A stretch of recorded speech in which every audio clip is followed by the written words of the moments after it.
Hello and welcome. I am late slightly because I was trying to find us a fun news story to cover. And that didn't happen. So, no news story today. Maybe tomorrow. But the good news is we're basically just going to jump straight into the game. So, let's do it. Charge my phone before it dies. Continue.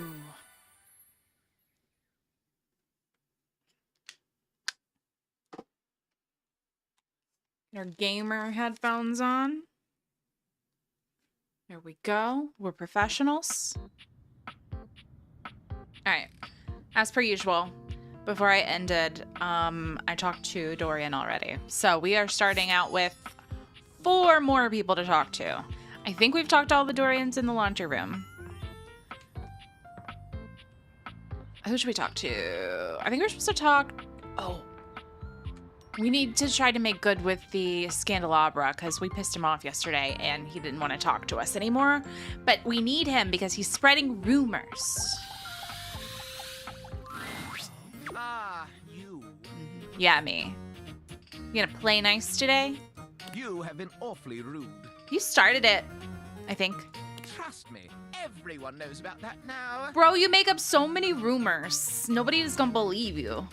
Everybody. And you return.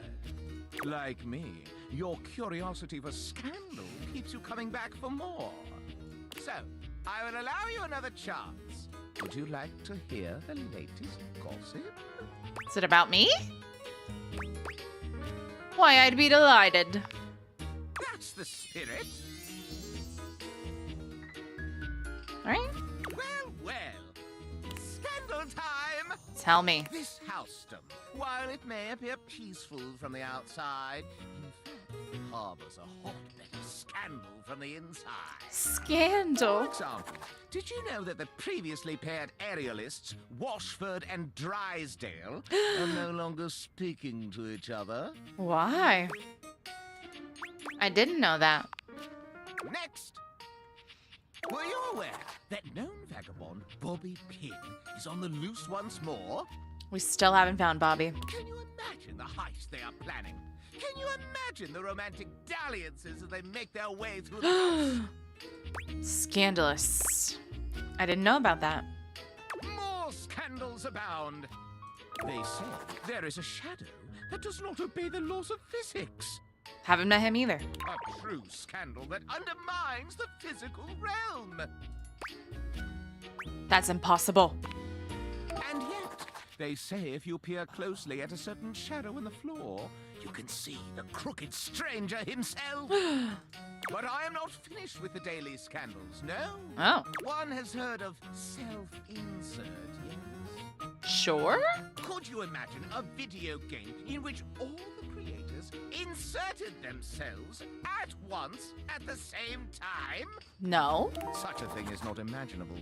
But in one that I've seen, they've hidden themselves within their very names. That's too tough to follow. Very well. One last scandal. There's no long ago, a relic was stolen from an island nation, brought to these shores, and hidden underneath this house in a box. Surely you haven't heard this yet. No. No, you're right. I didn't know that. No matter. That is more scandal than your puny pate can handle. I will teach you the ways of the scandal monger soon now. Oh, but we're supposed to talk to him about the... I already forgot what the thing is that Maggie wanted to investigate. Oh, an object being fake. Oh my god, I have no idea who to talk to now.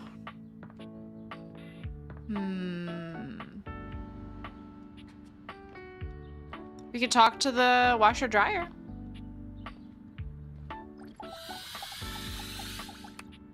Ah, so that is Dorian. Okay. Oh, you talked to him separately. An acrobat in bright orange evaluates you with a smirk. His hair is streaked with grey, and there's a twinkle in his eyes that tells you this guy is definitely going to keep you on your toes. Well, hello there, new face. I may be quite excited to meet you. Well, hello. Yes. Drysdale.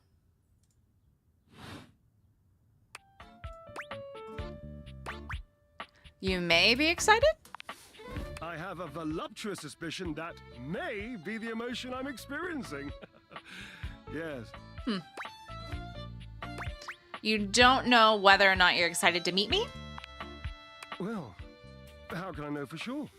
You might turn out to be fabulously interesting, in which case, yes, I am thrilled. Pass the champagne. Or you might, in reality, be a dud, a wet blanket, a bore. And if that happens, and I've already committed to excitement, I'd look like a bit of a moron now, wouldn't I? Sounds like the dating world, yeah. Definitely can't risk looking like a moron. Can't, shan't, won't. Dignity is key. So, tell me, am I excited? Or am I already sorry I asked? And keep in mind, when I'm disappointed, my finely toned trapezii tend to flare unexpectedly. Those are quite toned. Naturally, as an energetic equilibrist, I must keep my body in tip-top shape. I can see that, you do not make that a priority. Enemies. Wait, but I do. You think this, do you? Such adorable self-delusion. Now I know why the washer ain't talking to you. Indeed. I am an enthusiast for anything that challenges all sides of my glorious vessel. How do you work out exactly? Cherub, I cannot even begin to tell you. But I am nothing if not inventive, fearless, indefatigable. Indefatigable? That's a word? You must be creative too.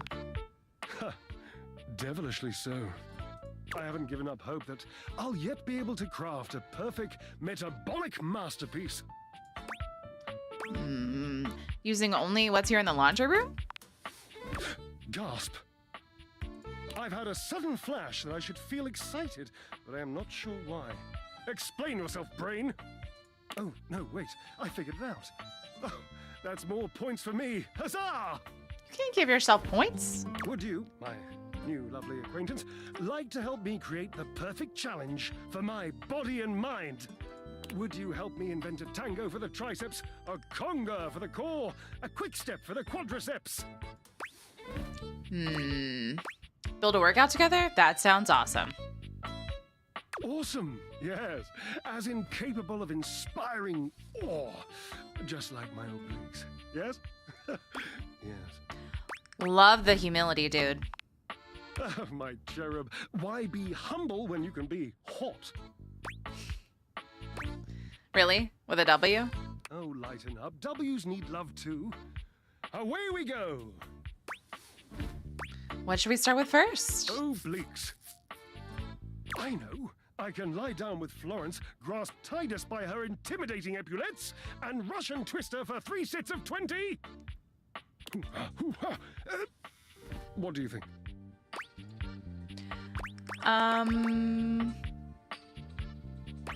Really don't think Titus is going to like being twisted. Oh, cherub, you're right. I didn't even think of that. So, you've met her then? No. No, but I've heard about her. She might not appreciate being included in my sweat sesh, but twisted, let's just say she has some dark and deeply held feelings.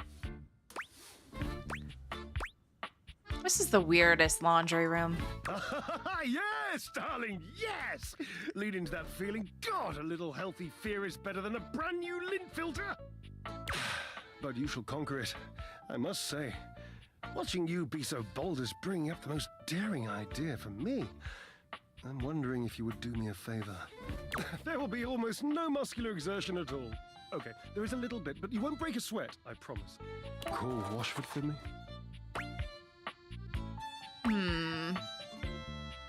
Wait, are you kidding me? You're physically on top of each other, and you're not talking? Yes, obviously. If you were genuinely far away, this would be so much less torturous. But as it is the stuff of pure drama. Sumptuous. I can't believe I'm doing this. Washburn! Just wait a moment. He should be here. It appears your pipes are not glorious enough to traverse the great distance that still persists between us. You'll have to use your feet. Not as glorious. Slightly floppy, really, but hopefully effective. Have at it! All right, Washford it is. Oh wait, we got a message. Val I'm afraid I don't 9000. understand. What? Please repeat. I heard you use our voice function to call me.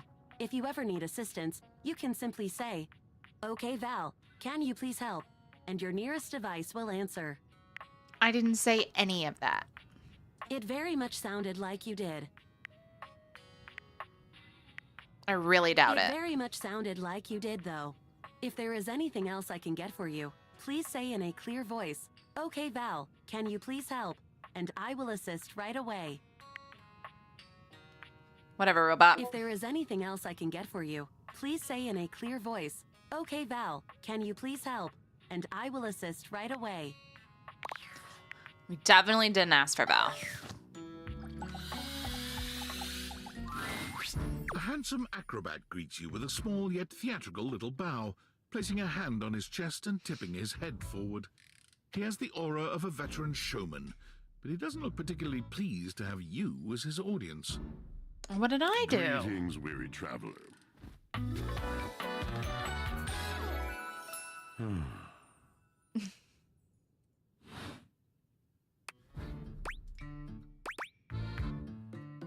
I am weary. Thank you for noticing. Naturally. My senses are heightened when I'm in a mood.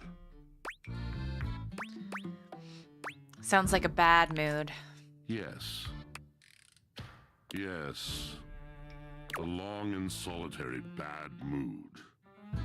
For this, for everything, we are out of tune. What is happening? Hold on. Having issues.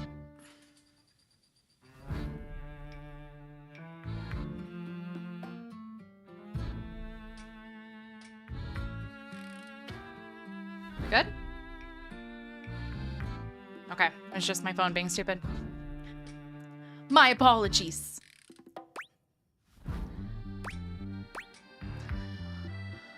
Wow, I'm really sorry to hear that. You aren't serious. You jest.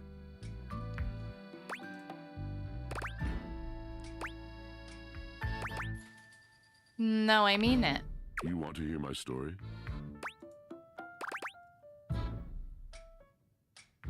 I bet you're one hell of a storyteller.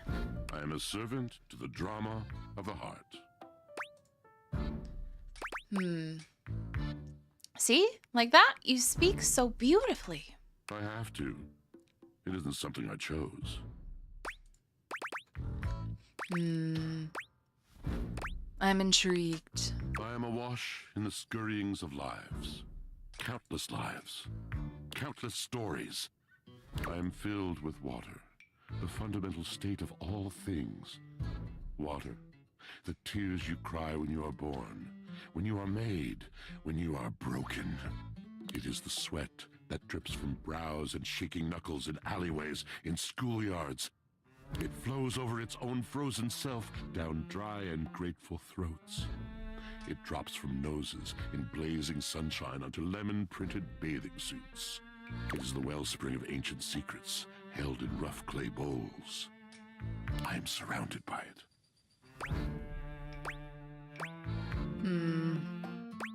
I'm remembering all the times I've left my clothes in the washer too long. I'm sorry. You cannot know the agony that exact decision has caused me. I cannot talk about it. You'll have to ask Drysdale about it. The pale betrayal. What's that? You have no idea. But not only that, not only do I hold the limitless, the unfathomably simple, I hold the dirt of life. Blood stuck in denim from skin knees comes to me. The stains of earth from a weekend spent burrowing into trees, and the slimy, crawling things. The makeup smeared onto shirt collars and cuffs, streaked mascara, and embers of a lipstick that blazed once. All of this comes to me to be absolved. It may be dissolved, but it does not disappear. It cannot. Nothing does. So what happens? I must keep it all. It is a vast treasure house of memories, of senses, and it is safe with me.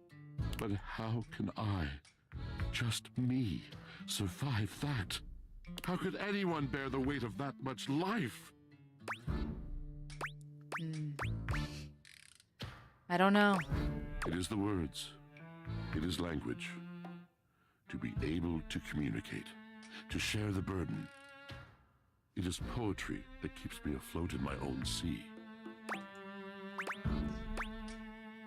I'd really love to hear the story you have to tell me. You mean it? And this at last is the dawn? Such bewilderment comes with the sight of the room. I cannot tell. A deep breath. I have lost my only friend.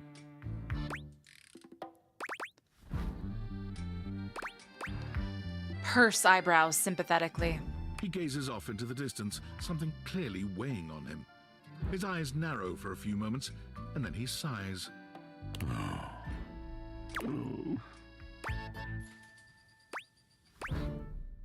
Did you mean to do something just then? Yes, my God, haven't I done enough? I'm gonna need a little bit more detail here. Drysdale.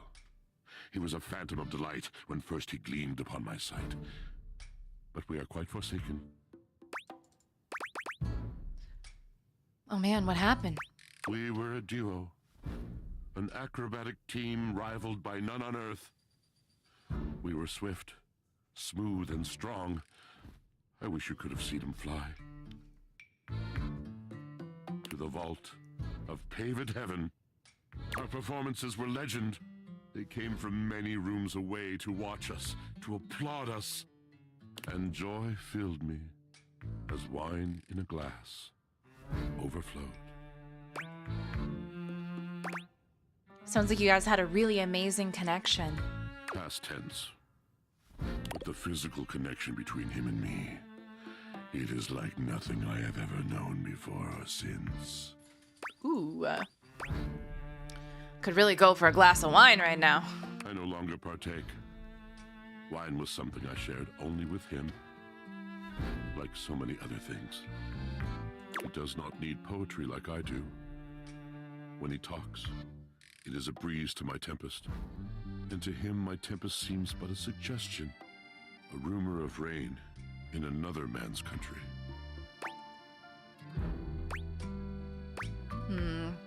But you had your art, didn't you? Until we didn't. Until he was too busy to perform. Too occupied with other things to tumble with me. The wand was broken. The bright cord severed. He abandoned me. Oh, you poor And when he thing. was finally ready again, I was unreachable. Locked in my own chillon. Trying to claw my way back to a friend who could not hear me. The wall between us has been impenetrable ever since.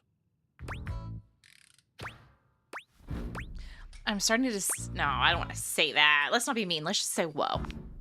Yes, it's been years. As I said, traveler, a long and solitary bad mood. All moving things come to an end. A knotted willow. Uh-oh. Game crash. Huh? That story was so intense it crashed the entire game.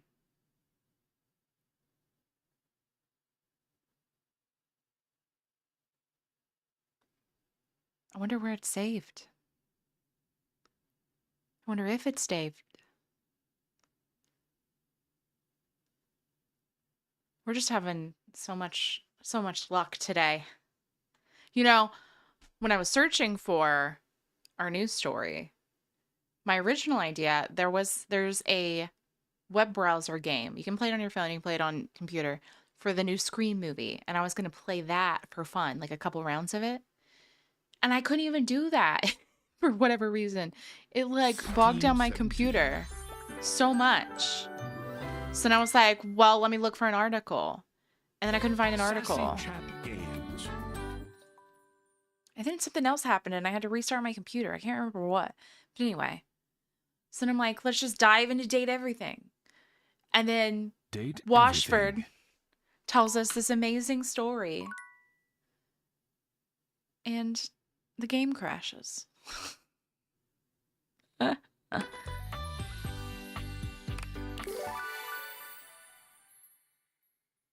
I doubt it saves anything mid-conversation.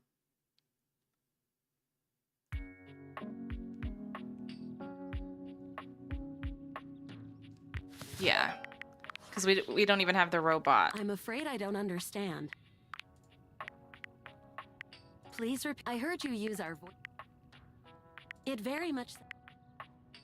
If there is anything else, if there is anything else I can get for you, Okay. please say in a clear voice, "Okay, Val, can you please help?" And I will assist right away. I guess we'll revisit the Drysdale Washdale saga another day because I don't want to go through all of that again. Hey, nice to see you again. Hi, Hoof. Hoove holds one finger up to you, his chest rising and falling with panted breaths. He bends over, both hands on his knees, his forehead and cheeks shining.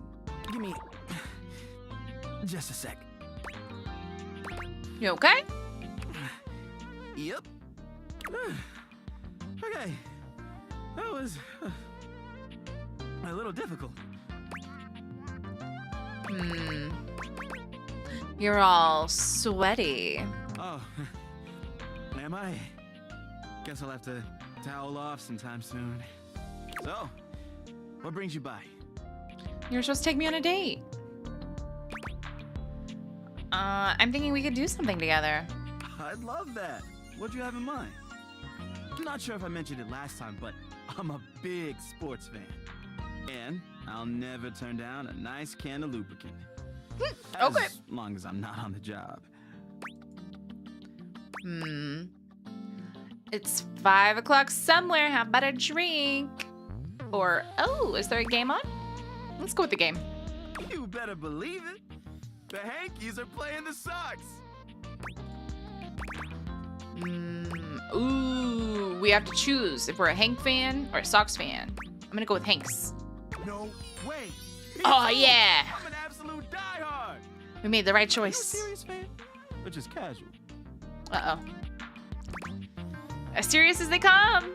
Then I guess you won't object to a little. I knew he was gonna do this. Who was their MVP pitcher in the 1954 season?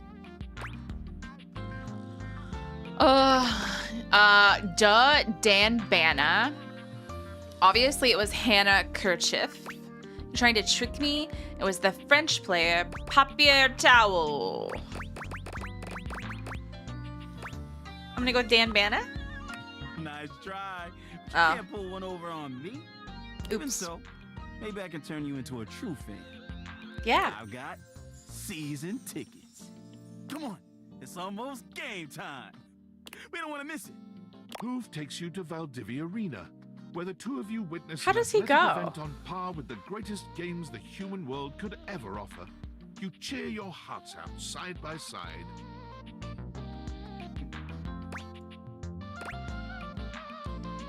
Let's go, Is your Hankies! heart pounding from the thrill of the game?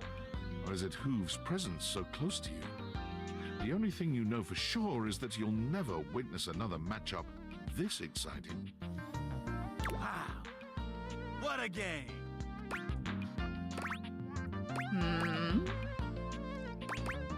Our Hankies absolutely crushed those Sox. You got that right.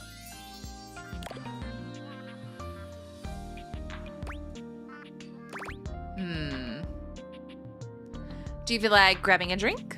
You read my mind. Let's crack a can. Hoof hands you a martini glass filled with a suspiciously dark liquid. It smells like alcohol, sure, but there's another strange scent you can't quite place. Uh-oh. Cheers. What is it? The drink tastes distinctly like the scent of motor oil. And it Gross. leaves an unpleasantly greasy feeling behind. That's delicious. It's a craft brew. Got a few drops of engine oil in the mix. Just a few? Really gets my motor running. So, how you feeling? Like I'd like to know more about you. Sure. I'm an open book. I mean, lyrics like actually an open book. Yeah, but you know what I mean. What would you like to know?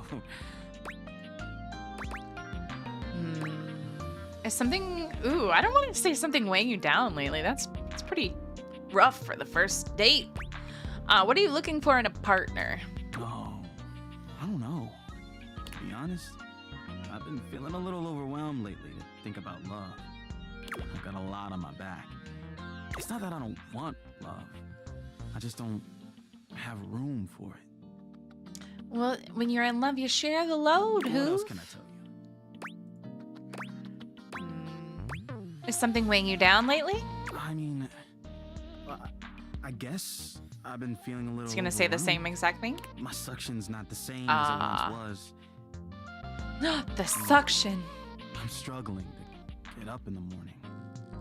Relatable. Lately, I just feel like I've got no space in my life.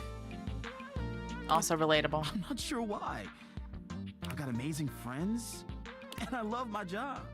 Every day I get to go around the house, and I encounter so many amazing things. I collect them in my bag. I've got everything you can think of. Be amazed at the stuff I find. But you still feel empty inside? That's just it. But I don't know what to do about it. You might need to let go of a few things. Oh, I don't know. All that stuff is kind of private. I mean, I'd love to show you some things, but why should I trust you? Because I'm trustworthy? Sorry, but I don't think that's gonna cut it. Maybe I'll show you later, when I know you better. Anyway, I probably better go. Thanks for hanging out. Oh god, I thought it crashed again. I was like, what the fuck? Okay, we can talk to one more person.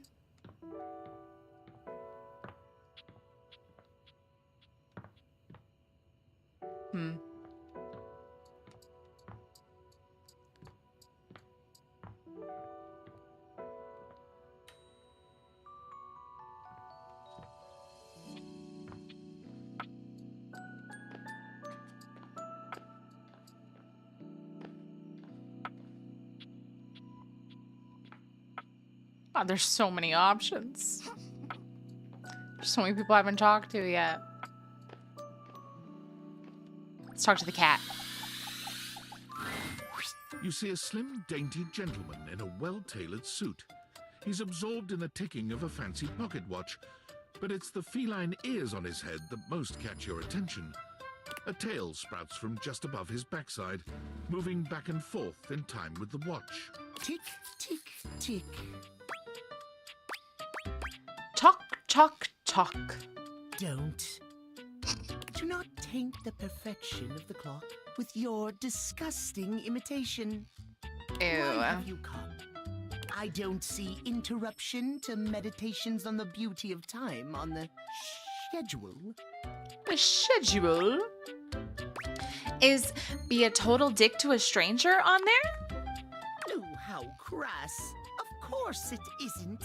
But perhaps I shall have to pencil in have day ruined by ruffian. Perhaps you do not know this, as so few are as attuned to time as I am. but punctuality is of the utmost importance. So if you wish to speak to me, you must make an appointment. I don't even want to speak to you. I just have to. I'm not doing that. I'm afraid you don't have a choice. If you wish to make my acquaintance properly, you will return with an appointment.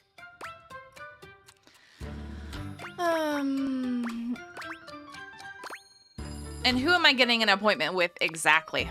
Sweet heavenly hours, I was so busy reprimanding you, I forgot to introduce myself. Yeah. Not that you didn't deserve it for breaking from the schedule, but it is no excuse. Timothy Timepiece, at your service. I'm Linus.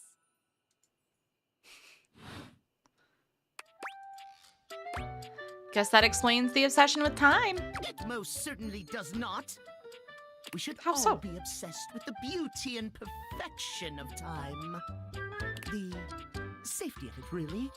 As Safety? long as one abides by the schedule, nothing can be out of place. You will abide by the schedule, won't you? Yeah, let me make an appointment and not show up. Say schedule one more time. You mock my speech. Desist at once. What's the big deal?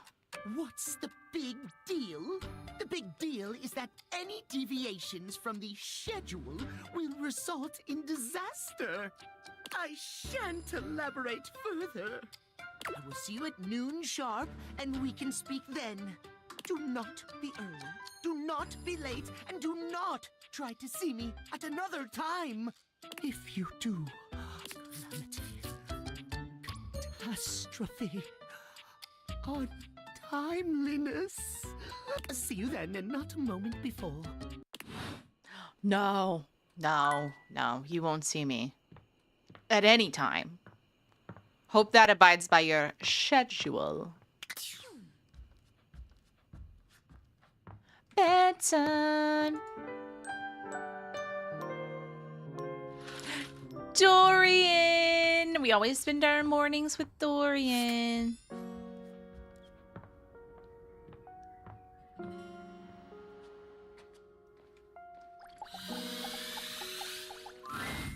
Looking at the tiny, big-headed Dorian who stands before you, it's hard not to wonder if perhaps the deviators have glitched.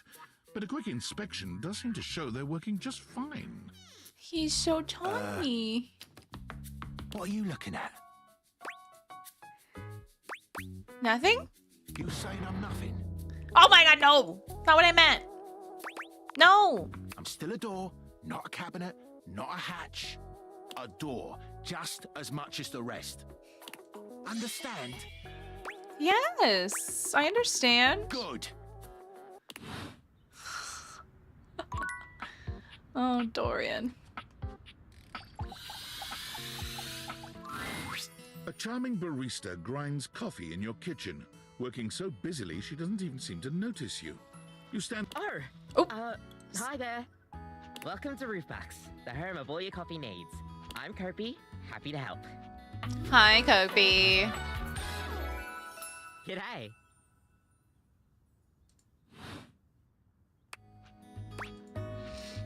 So you're my coffee maker? I, sure am. Here to make your day just a little bit brighter with a touch of coffee.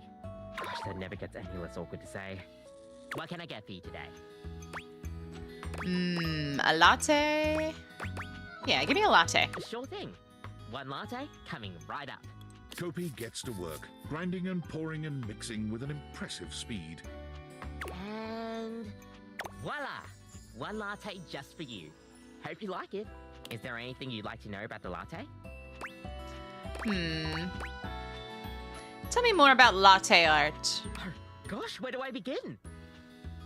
There's all different kinds of patterns to choose from. Hearts, tulips, and probably one of the most essential patterns for any good barista to learn is the Rosetta pattern. It's supposed to be based off this plant, but I forgot the full name of it. Is it called a Rosetta? That's probably it, yeah. We'll see you next time. Ooh, we got our morning coffee. And apparently a message on our phone. Well, well, well. If it isn't the Casa Casanova. Do you see what I did there? That's wordplay, baby.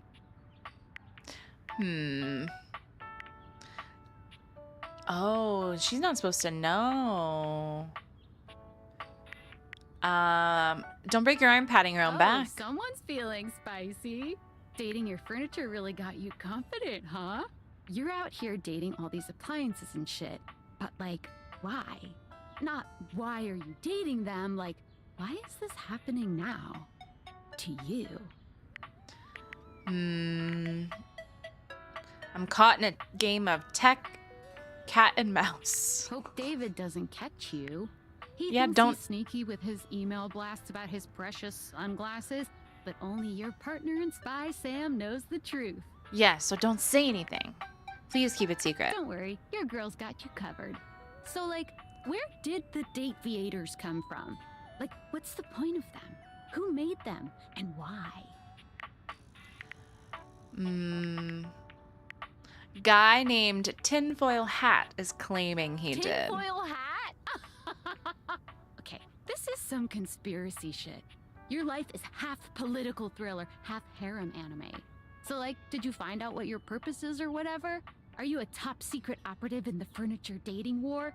Are you collecting Kinda. data on people in love with their shower? If I am, it's a pretty small sample size. God, yeah. Oh well, guess we can just make up our own theories. Or maybe just enjoy the furniture dates for now.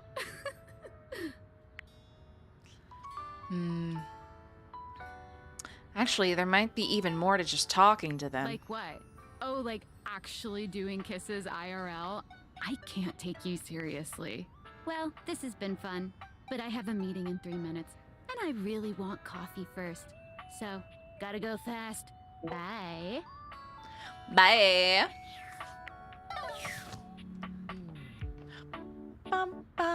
Should we see what the scandals are for today? Why not? The steaminess of your home appears to have increased suddenly.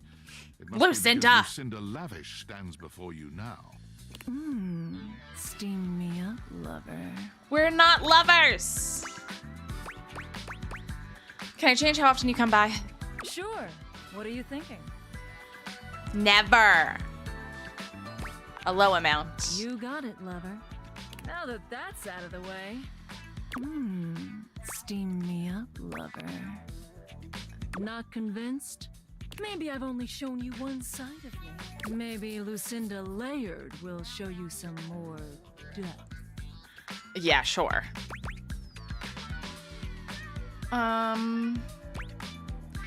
Did your voice go deeper just then?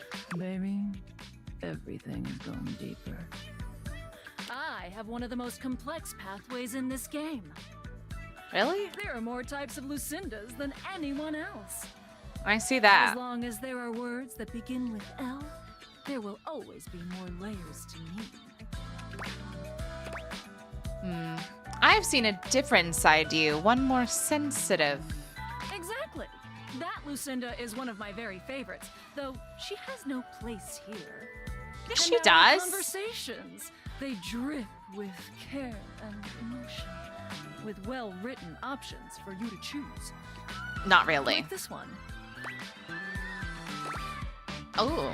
Lucinda, tell me your deepest secret. Lucinda, let's go on a 12-part journey to the deepest Mongolia. Lucinda, I admit that I love you more than anyone. Lucinda, we're through. I've had enough. I want to know her deepest secret. And for each option is a well-crafted, meaningful response like this one. For this reason, I award myself Best Screenplay, Lucinda You didn't give me Layered. the answer. Do you agree? No. Perhaps one day you'll be smart enough to understand me. Until then. I understand you. You already told me. You just want the horny option. I'm not giving it to you. I'm giving it to you, Lucinda. I still want to know who in the kitchen was macking on Dorian.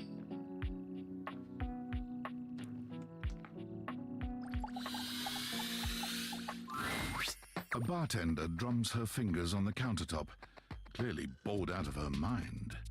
Her long red-orange hair is pulled back into a ponytail that flows down her back, like the drinks she pours so expertly. She makes herself a drink, taking a small sip of it and setting it down. Your entrance startles her so badly, she nearly knocks it over. Someone's here. Welcome to my humble bar, the Tipsy Tumbler. I'm Beverly, but you can call me Bev. Oh, you're Beverly. Or Madam Proprietress. That would be so cool. Hi, Madam Proprietress. I'm the owner and bartender and janitor and stockroom attendant. Nice to meet you. Hiya. Beverly squints at you, frowning as she seems to be considering something. And then she snaps, pointing at you. From me? What are you? Wait, hold on. Oh my gosh, it's you. My proprietor. I can't believe I didn't recognize you. Ugh. Me? Yes, you? Who else so charitably bought this adorable mini bar for me so I could set up my dream bar? I owe you a huge debt. You have free drinks for life here. Free drinks for Welcome life. to the reopening of the Tipsy Tumbler. And I know what you're thinking. Oh, Bev, that's a lot of openings. Did something happen the first 6 times you tried to open the bar? Nope, nothing.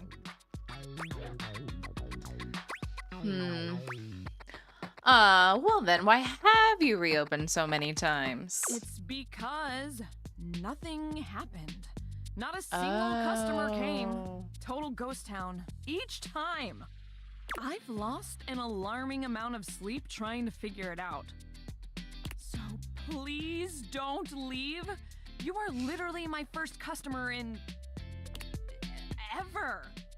Every time I thought you were finally going to invite people over, I'd polish the place up and prepare to be the best host I can be. But then each time you'd chicken out and spend yet another weekend all alone. I mean, why did you get a mini bar if you weren't going to invite guests over?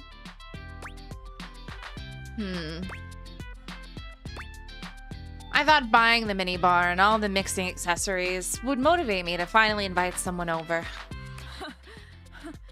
But that's... okay. It's all water under the bridge. You'll have to talk to River if you want that. Anyway, that's enough babbling for me. So take a seat and let me fix you something already. Please, let me fix you something. First and foremost, am I making you a cocktail or a mocktail? Give me the Mocktails cocktail. are non-alcoholic versions of a cocktail, just as fun and delicious, but without the burn.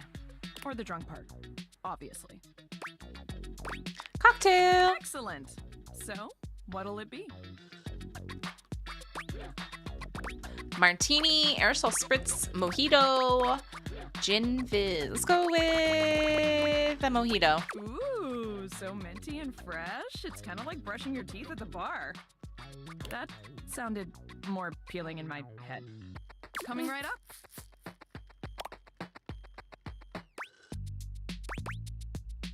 Sip You lift my your drink. Why would glass I to your pour it lips, out? That's so taking an mean. extended sip.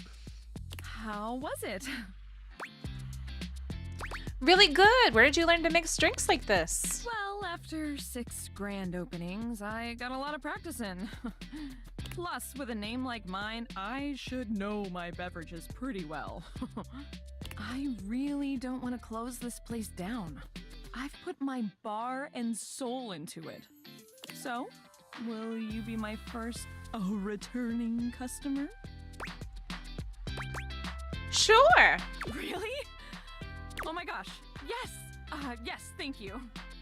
Tell your friends. Tell everyone. Please. And I'll be seeing you next time.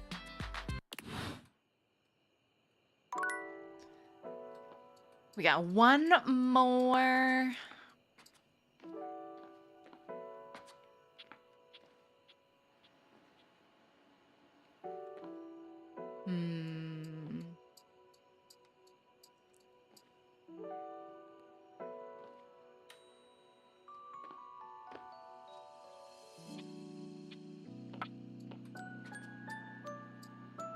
Wait, there was somebody I was thinking about talking to. Again. But I don't remember who.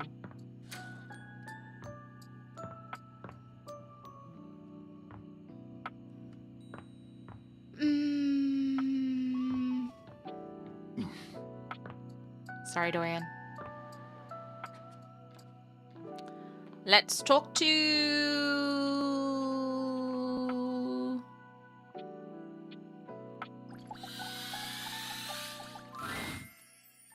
A tall, statuesque man stands with his back turned to you, surveying the dishes, your dishes, on the table in front of him. Uh-oh. He's so absorbed in them that he doesn't seem to notice you. Hello? The man doesn't move.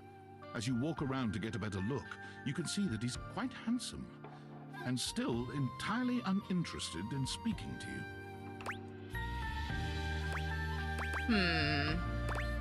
Thing on the table. You raise your fist to bang on the table, but before you can make contact with it, you find a hand gripping yours by the wrist, quite tightly. No, dishes are to be treated with respect. I'm sorry. I was just trying to get your attention. That is what words are for. I said hey. Keep away from the dishes. They are priceless.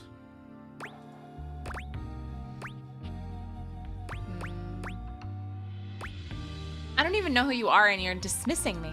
I am Daisuke. Daisuke Dishware.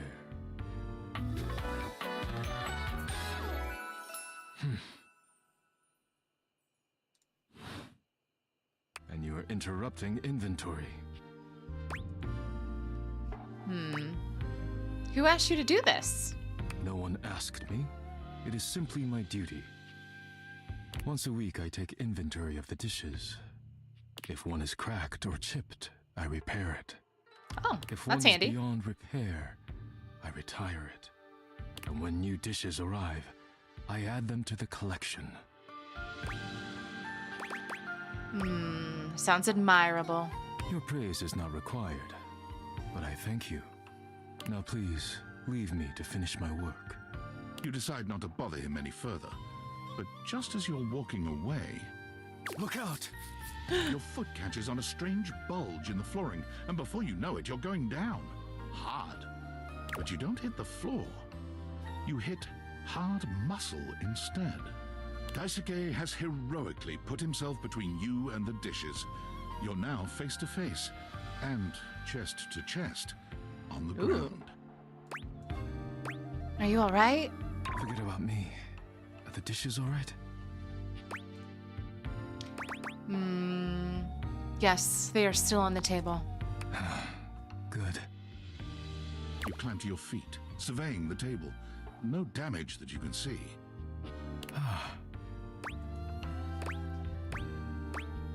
You okay? I think I've chipped. What does that mean? I must repair myself, lest my injuries become worse.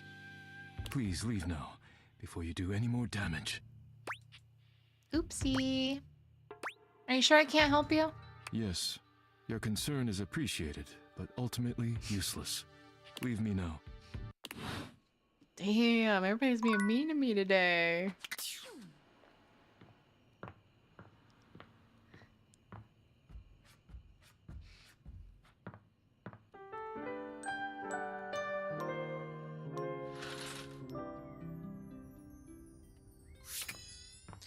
Dorian!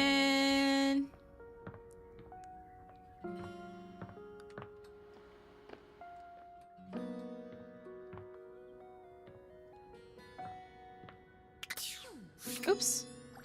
Wrong button. Dorian stands directly in your way, unmovable and unimpressed, and facing away from you entirely. What are you looking at? The back of your head? That's right. It's facing away from you because I need to stay alert on the goings on outside. Why can't I open you? The time isn't quite right. What you need to focus on is inside the house. If you want to speak about why, talk to front Dorian. Okay, I'll talk with him. Good choice. Okay. So I'm assuming I do need to go back and talk to closet doors. Because I think I've talked to every major door.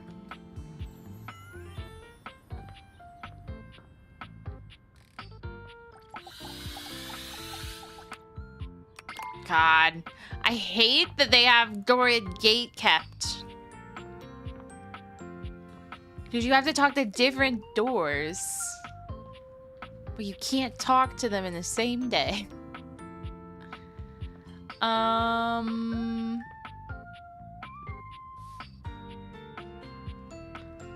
know who I want to talk to. The first word that comes to mind when you see the large cowboy standing before you is solid. This guy is big, and he looks built to last. You might be intimidated were it not for the kind expression on his face and the sweet way he doffs his hat at you.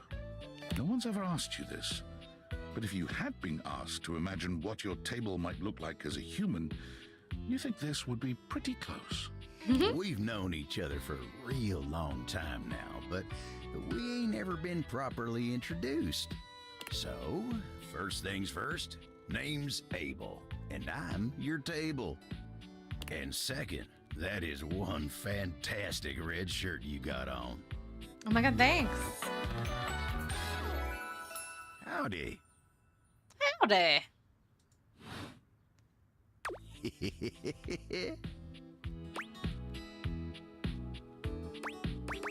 I'm Ella Swan, and I'm your human?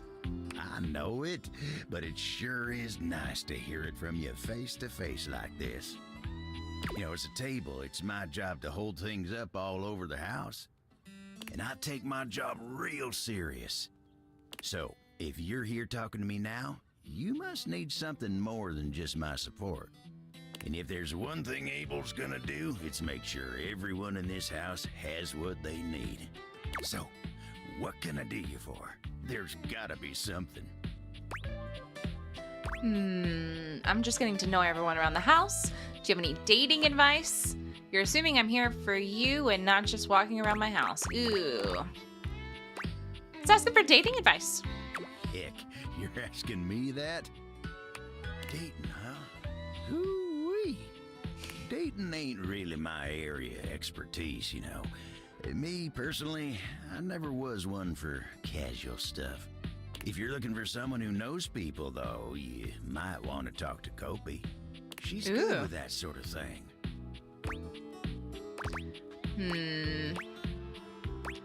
You the old-fashioned type? I guess you could say so. All that talking and whatnot. Trying to fit each other's history into bite-sized portions. Oh, it just ain't my speed. Me neither. Well, I'm just glad I ain't the only one who feels a little left behind by the whole thing. But don't you worry. Kooky will get you on the right path. Wenda, tell her I say hey when you see her. Will do. You take care now. Alright. Kooky it is. Hello, sunshine. Abel told me to say hi. Abel? My sturdy cowboy. Aww. I've known Abel for some time now, and I'm not surprised he sent you to me. He's a solitary type, but if you asked, he'd give you the cloth off his table. Why, he holds up practically half the house without a word of complaint. He said he doesn't like the casual stuff. It sort of dodged me when I asked what he meant. Yes, he would dodge that question. I think the most important thing to know about Abel is that he's not quiet out of any kind of shyness. That's just how he is. If there's nothing to say, he's content to share in your company. So, does he like coffee? Everyone likes coffee, darling. I'll pour you a cup of his favorite. It's an Ethiopian Sidama Adi that tastes like strawberries, served black and hot. Oh, can I have one? Sounds amazing. Oh, it is. With the coffee in hand, you take your leave. All right.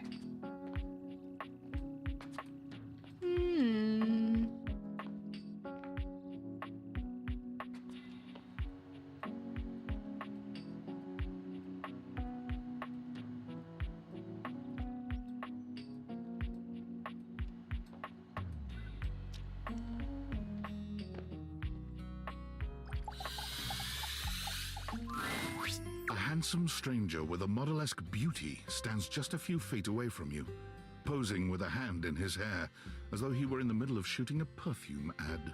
The moment he lays eyes on you, he lights up, drinking you in with a warm smile and warmer gaze. Ciao, beautiful. What are you doing? Admiring you. Ah, but of course, I am admirable in so many ways. Tell me specifically, per favore, and then I might do the same for you. Ooh. That jacket, your shoulders, your smile. You have excellent taste. You are a fresh pasta, a plump, juicy tomato, sweet and salty. Tell me, one object of desire to another. Ah, but first, I must introduce myself. The music of courtship has its cadence, after all. I am the one and only Fabrizio. Amore. Amore. Piacere di conoscerti. Bustanzo Cambano Tatio. Aye, Degno di nota. What a beautiful effort you're making to speak the language of a new friend. I tried. Now that we are introduced, we must get to know each other, eh? Let us begin with a simple question. Un aperitivo. Do you, and so much is contained within your answer, have a favorite flower? Ooh, I do. Ah, tessero bellissimo. Of course you do. A vibrant heart must have a love of nature. Picture it. I will try to guess what it is. Okay, I'm picturing it. I see. Amore, what a rich and colorful mind you have. It is a pleasure to me to be inside your eyes, seeing all your nooks and your crannies. I have crannies? Ah, do you ever, amore?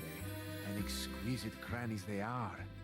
And somewhere buried in one of them, like a golden treasure waiting to be found, is this flower in your mind. I see red. No, not red. Huh, amore, how specific you are.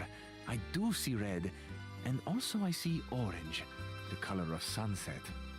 I see blue, the color of the ocean at night, or the sadness at the bottom of your eyes. I see yellow and pink, the colors of the wings of the lefate, glimmering in the early morning light. Amore, so powerful is your mind, sending this vision to me. I can even smell this flower. It's a little spicy. It's earthy and yet light. Smell is such a powerful sense, amore. It is the sense that goes most directly to our memories and our hearts. What a gift you give me, amore, with this aroma. You are thinking your most favorite flower is Uccello di Paradiso, the bird of paradise. No. I mean, that was beautiful and also wrong. Oh, no? I have not guessed correctly. Amore, what can I say? I am so sensitive and so open. I must have picked up something in the air around you, and it has led me astray. This can mean only that I have not brought my full attention to you, and I have not truly focused on you. For that, I offer my humblest apologies. You are deserving of all of me, amore, and I shall not fail again. Apology accepted. Thank you. I feel I should tell you also, it may look as though I have something of a hard exterior. I have heard before, though not from lovers, that I can sometimes appear closed. But let me assure you, nothing could be further from the truth. I am open. I take great pleasure in being so, open to the world, to experience. I am open to you, amore. Will you grant me another gift? Will you share with me more about yourself? What do you love? What makes you cry? What inspires your passion? Wow, those are some big questions. I love the big questions. I love the small questions. It is the finding out about each other, sharing your hearts that brings the spice and sweetness to life. Might I suggest that we savor these questions over dinner? Then we have a date. Absolutely. Bellissimo. La buona fortuna smiles on me today. I'll be counting the minutes. I will await your pleasure, amore. Ciao to you for this moment, mia stella nuova. Where you go now, take with you the passion of Fabrizio. All right, we have one more left, but oh, we got 2 messages. It's me. Were you followed? Is this signal encrypted? We're clear. Listen, I've been giving more thought to our previous conversation about the ethical implications of transforming inanimate objects into humans, and I've come to a realization. Okay. It's honestly not up to us whether an object should become human. It's up to the object. And if an object expresses desire for personhood, who are we to deny them? Makes sense. I agree. I did discover one other interesting piece to all this. After analyzing the data, it appears that certain objects can only become human if the Dateviator user possesses the necessary personality traits. I'm not sure why. I theorize it's because certain character attributes emit an energy vibration on the same resonant frequency as the molecules of a particular inanimate object. But in all honesty, it's likely a mystery that science will never solve. Ooh, I have a theory. That science will never solve. Regardless, Gotcha. I was able to discover which personality traits seem to resonate with each inanimate object, and I've uploaded that data into the Dateviators. I've labeled it Realization Recipes. You should be able to access those files now. I'm so sorry, but there's no time. Valdivian's goons were closing in, so I was forced to flee to a country in South America to avoid detection. And my cell carrier's overseas data plan is very limited. Seriously? 10 megabytes a day? I can barely send a GIF. What a joke! Remember, check the Dateviators for the Realization Recipes. Okay. Valdivianites. Uh-oh, David's back. It's David Most, your beloved CEO, with an important question. What do the following items have in common? Cellophane, eyeglasses, and bottled water. If you guessed they're all 15% off today only on Valdivian.com, you'd be absolutely correct. But even more importantly, they're all transparent. As your leader, I value transparency above all else, especially when the board of directors changes the locks on my office. Message received, Ian. With that spirit in mind, I need to share some difficult news with you today. I have not been entirely candid regarding my lost sunglasses.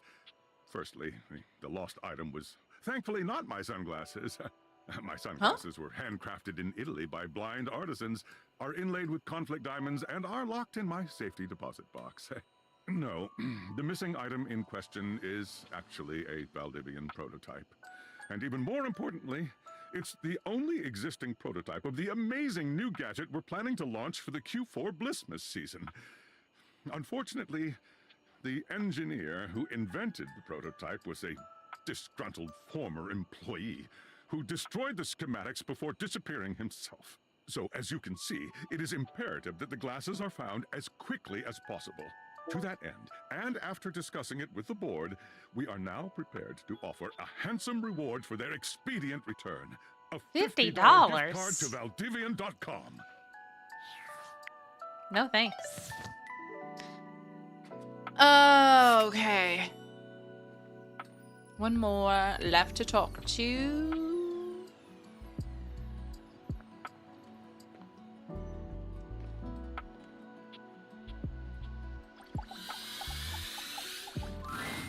As you walk into the kitchen, you're overwhelmed by a strange feeling. It's sort of like being watched, but it's more than that. You feel as if you're being evaluated, scrutinized by a presence that isn't all that impressed by what it sees. Oh, I forgot. I need to check. It doesn't take you long to pinpoint the source of that feeling. The data decks, I Cleric guess. of some kind, dressed in black and grey robes, with a coil of sorts atop his otherwise bald head. He's handsome in a sterile and intimidating sort of way, but you can't even imagine this guy dating anyone. He's just so severe.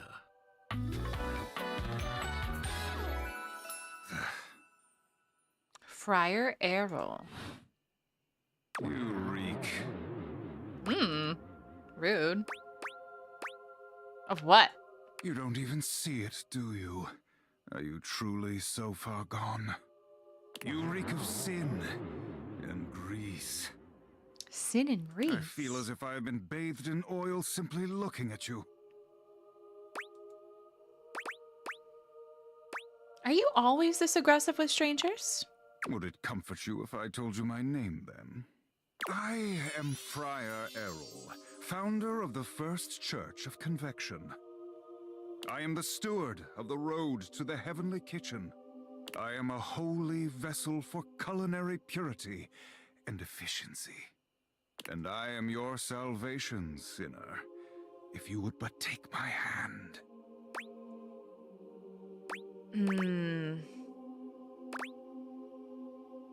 What exactly do I need to do to achieve salvation?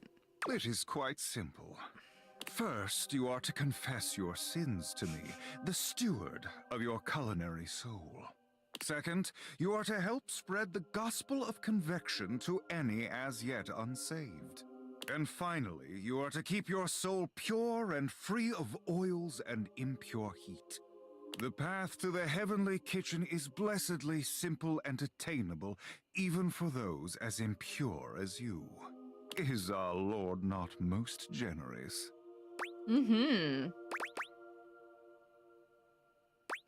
Praised be his name. Yes, that's it. Praise him. Tell me, do you wish to repent for your culinary sins here and now? I am ready, willing, and able to grant you absolution. You need only unburden yourself. Bless me, friar, for I have food sinned. Speak, my child. What is it you wish to confess? I had McDonald's yesterday, and the oil soaked right through the bag. A shudder runs through the friar. Disgust, probably. But if you didn't know any better, you'd almost swear he was kind of into hearing this. How disgusting. You've done the right thing, confessing to me. Tell me, did you enjoy it? Did the impurity of it at all titillate you?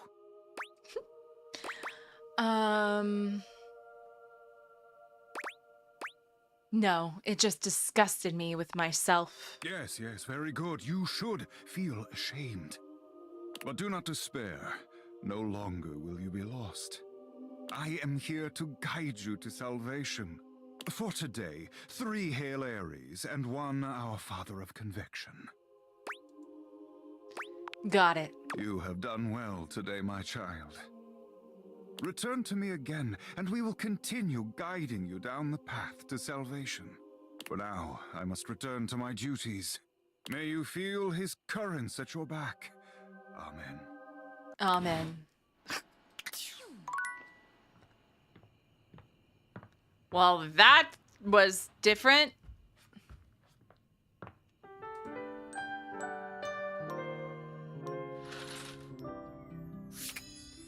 Okay.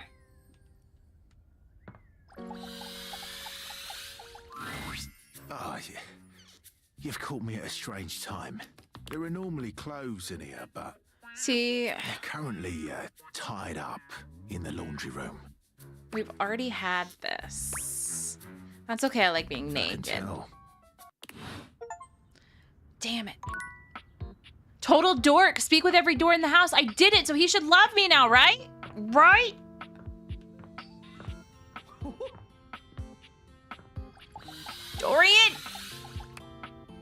Damn it. Okay, tomorrow morning we will talk to friend Dorian. To get resituated here. Okay. We also told this guy we would come back and we never did. You see a pair of hands sticking through the air conditioning grate, and the barest suggestion of someone's eyes, but no more. What do you think?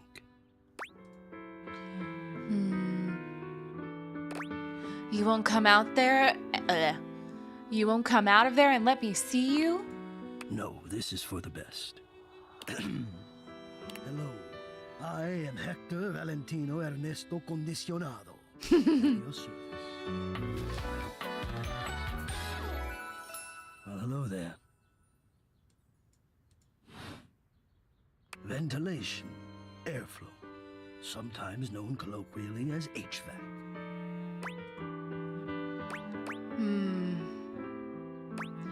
And hello to you. Nice to see you, or hear you, I guess. Yes, to hear me. I would wish you to understand, and if not understand, then at least believe me when I say that hearing me is the most pleasurable way to meet for both of us. Seeing me, well, it's not a compliment to me, and it would be a great disappointment to you. My greatest wish is to give you pleasure. But I'm getting ahead of myself. Tell me, how much do you think about me? We just met. Oh, yes. But I love air understand conditioning. That our meeting in this way is so very new for both of us. I truly never expected to be able to speak to you this way, face to face. Great. I have accustomed myself to this seemingly unavoidable reality that you would always be human and I would just be this. But even as this, I have dreamed, and I would know. How much do you think about me? A lot. Are you kidding? I love me some AC. And do you? I have noticed. I so look forward to you coming home on those hot summer days. The look on your face when you feel the first blast of chilled air upon opening the door. Oh yeah, as soon as I get cooled down, I feel better about life. Yes. And when it is cold outside and you walk in and you can slowly warm up and remove your coat, your hat, you can begin to get comfortable and relax into the evening ahead of you. Sounds like you're a fan of relaxing too. I don't relax for myself. I can't. But for you, there is almost nothing I wouldn't do to help you relax. To watch the play of warm and cool across your skin. I'm ahead of myself. I never thought I would get to say this and to say it to you. Let me explain. You are the prime feature of my thoughts. Whatever power courses through me, I turn to your pleasure. Whatever warmth or coolness I possess, I direct in full to your comfort. I wanted to meet you here through the grates because I wanted you to hear my voice. I want you to hear the melodies and resonance I create through these ducts and know that it is all and only another gift it honors me to offer you. I watch the play of air over your skin and I feel deep joy that I have the air to give you. I adjust my own temperature and my intensity until I see the flush of contentment spread across your face. And then I rest in contentment of my own. I never thought I'd be able to say this, and in a way you could truly understand. And now I have, my God. Now I have. This is so hot. Hot? No, I would say I'm set to more of a temperate zone right now. Ah, I see, hot. I think perhaps I've heard the word used this way. Do you mean you find this sexy? Yes, I do. Of all the dreams I'd held of how this moment might have unfolded, that you would be attracted to me too was surely the most fantastical. Perhaps I might share more. As I share with you, I can feel more and more air moving through me, as though there is a storm brewing, a cyclone beginning. I have never felt it before, this build of energy. This is called being turned on, Hector. I wonder sometimes about how I knew it was you. What was the moment? What was the sensation that told me you were it? I can only ask this of myself, of course, but I realized that it was how I felt around you. When you push my buttons, when you move my temperature setting up or down, I exist only in service to you. Everything about me only is because you will it, because you direct it. Do you understand this?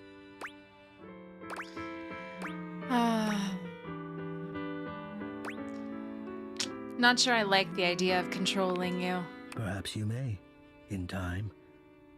But not to worry. It doesn't last. As soon as I fulfill your command, your desire, I become the one with the power. You ask for chill, and I watch the goosebumps play over your skin as you pull the blanket up more closely under your chin. You ask for warmth, and I can almost feel you, basking as the tensions of the moments that came before just melt away. Sometimes I even take it upon myself to shift my temperature and my intensity all on my own. You tease. I know. It might not be strictly in my purview to do this, but sometimes I cannot resist playing your sensation just a bit. I am a craftsman, and you are my clay. I hope this is all right.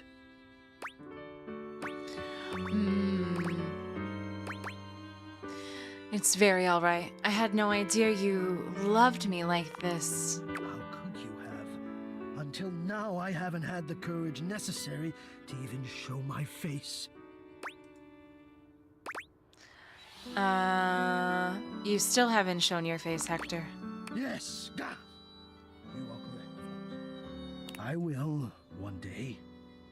But for now, let us live here in this beautiful world where we can love each other as we are, even if it is a fantasy. Let us be here as though it's real. I really want to see you. You will. But not now. Now let me care for you. Please. I need you. I need to care for you. It is the reason for my existence, you see. And now I have truly said too much, or I have said enough. Either way, I must ask a boon. Say nothing. Take this knowledge with you and promise me you'll ponder it. But you'll ponder me. Only if you give me something to really think about. You delectable tease. Think about this then. A warm breeze whistles through the grate above you and trickles downwards to caress your exposed arm. The warmth rolls over your wrist, up the inside of your elbow, around the back of your shoulder, and slowly, very slowly, up the gentle slope of your neck. You can feel the breeze desiring to embed itself in your hair. It is the perfect warmth, the perfect strength, and your eyes softly flutter closed. Ponder that. Okay. Oh. Hi, Johnny. Darling, we love each other very, very much, right? We do, but I gotta go.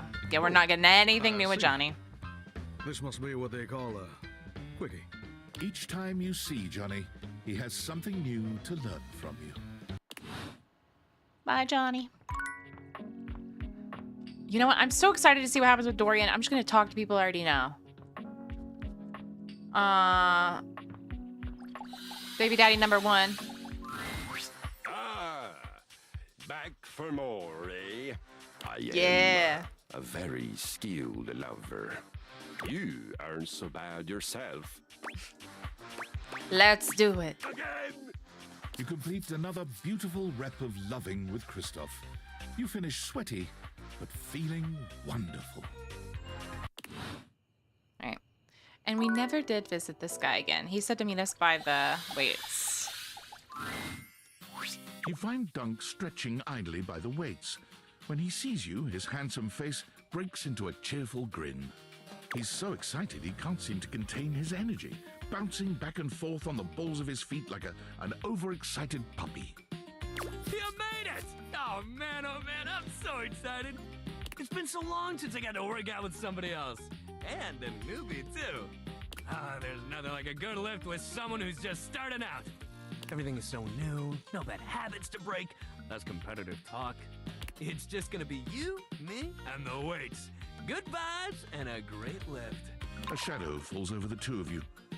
A massive, blonde, and bearded figure looms over you.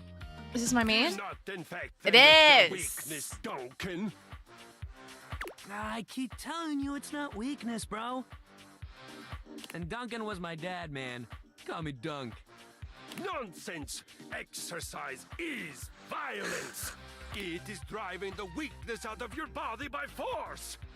Well, my work is done here. By your name! Hi, Spooky! Thank you for the ring. Josh, welcome back too. How's it going, everybody? And greetings, lover. Hi, Kristoff. Come on, Chris. You're really bringing the mood down. Hey, how was your stream? Christoph glares at Dunk, then turns his exacting gaze on you. You! Tell him what you need. Ooh, what I need. What do I need, Kristoff? You need to have the weakness beaten out of your soft body. I might be getting close to my Dorian goal. We're gonna find out in the morning. I think I talked all the doors. He pauses for a few long moments before finally adding, And I met Beverly, by the way, today. With exercise. You have neglected yourself for far too long. You set foot in my domain. You will do so with intention and strength. None of this real winners do their best and know their limits sentiment and foolishness. You really gotta relax, man. All of us share this room. Yeah, she's great. Stream was good. I was hoping that I would beat Little Witch in the Woods, but I did not. It looks super cute. I had never seen that game before.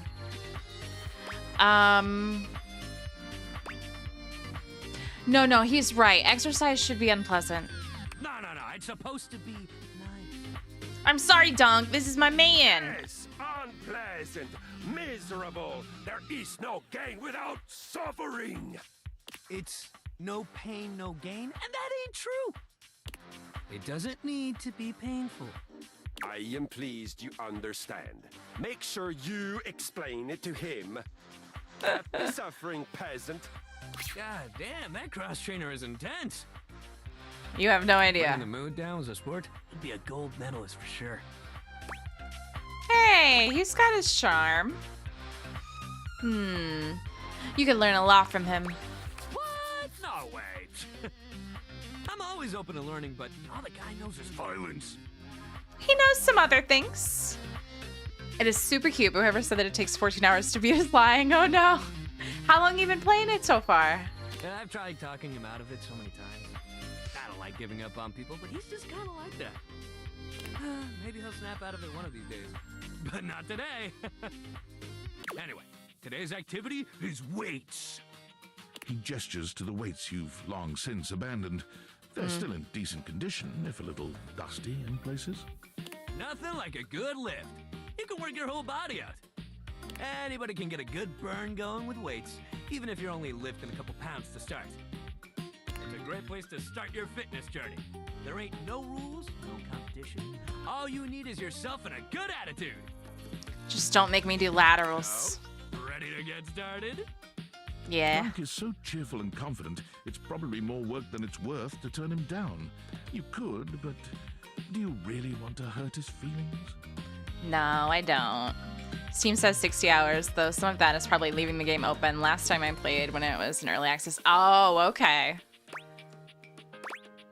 Let's get it, baby. Oh yeah, let's get it.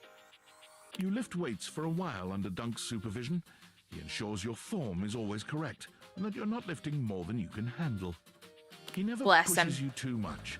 He only kindly encourages you when he sees you growing tired, or if he knows you have just a little bit more left in you. When he calls time, you sit down, sweatier and more exhausted than you've been in a while. Yo, that was amazing, especially for a first session. But also I do be getting distracted. That's fair. That's fair. Who doesn't? You doing okay, buddy?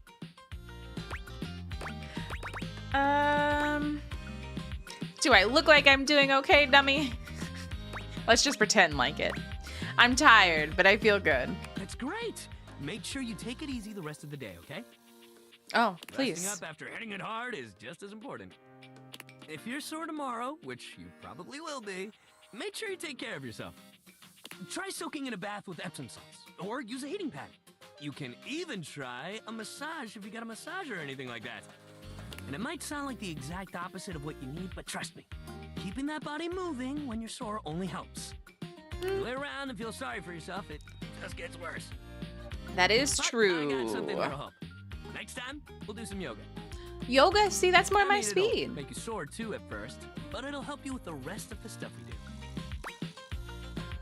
do. Sounds great. Hell yeah! Love that attitude. See you at the yoga mat. Imagine Kristoff doing yoga. When all he thinks about is violence. Okay? It's the moment of truth. Our Steam achievement said we talk to every door. By my calculations, this should be good. Good news. Unbelievable. Yes? You've explored every inch of me. All my forms and shapes. Uh-huh. I tried to come off as intimidating, but now I feel a bit exposed. All according to plan. I love you. I told you. I'm distrustful of love because of its ability to break your heart. I mean, fair. I value friendship because I can rely on it. But you are showing me that I can rely on you. Yeah. I'm big and strong to keep the bad ones out. Uh-huh. But that doesn't mean I can't hold you tighter than anyone else in this house. Yes! We did it! That's my man! That's my man! Oh, I did it. Whew. Okay. I am so happy. I did not know that was gonna take 3 days. And probably, let's see, 6, 7, 8 hours, maybe? Alright. We need to talk to the washer. A handsome acrobat greets you with a small yet theatrical little bow, placing a hand on his chest and tipping his head forward. He has the aura of a veteran showman, but he doesn't look particularly pleased to have you as his audience. Greetings, weary traveler.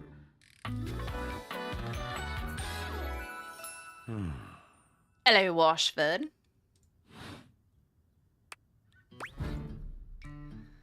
I am weary. Thank you for noticing. Naturally. My senses are heightened when I'm in a mood. In a mood, huh? Like a good mood? Tiger, tiger. Tell me your little gray cells burn brighter than that. Ouch. Ah, it's a bad mood then. Yes. Yes. A long and solitary bad mood. For this, for everything, we are out of tune. Anything you'd like to talk about? You aren't serious. You jest. No, I mean it. You want to hear my story? For sure. I am a servant to the drama of the heart. This should be good. Good, bad, what's the difference? Is this about Drysdale? The mention of Drysdale makes Washford's eyes narrow. Is this about Drysdale? How did you know? I can add 2 and 2. Prepare to get 5. I am awash in the scurryings of lives. Countless lives. Countless stories. I am filled with water. The fundamental state of all things. Water. The tears you cry when you are born. When you are made. When you are broken. It is the sweat that drips from brows and shaking knuckles in alleyways, in schoolyards. It flows over its own frozen self down dry and grateful throats. It drops from noses in blazing sunshine onto lemon-printed bathing suits. It is the wellspring of ancient secrets, held in rough clay bowls. I am surrounded by it. I've never thought this much about my washing machine. That's just it. No one does.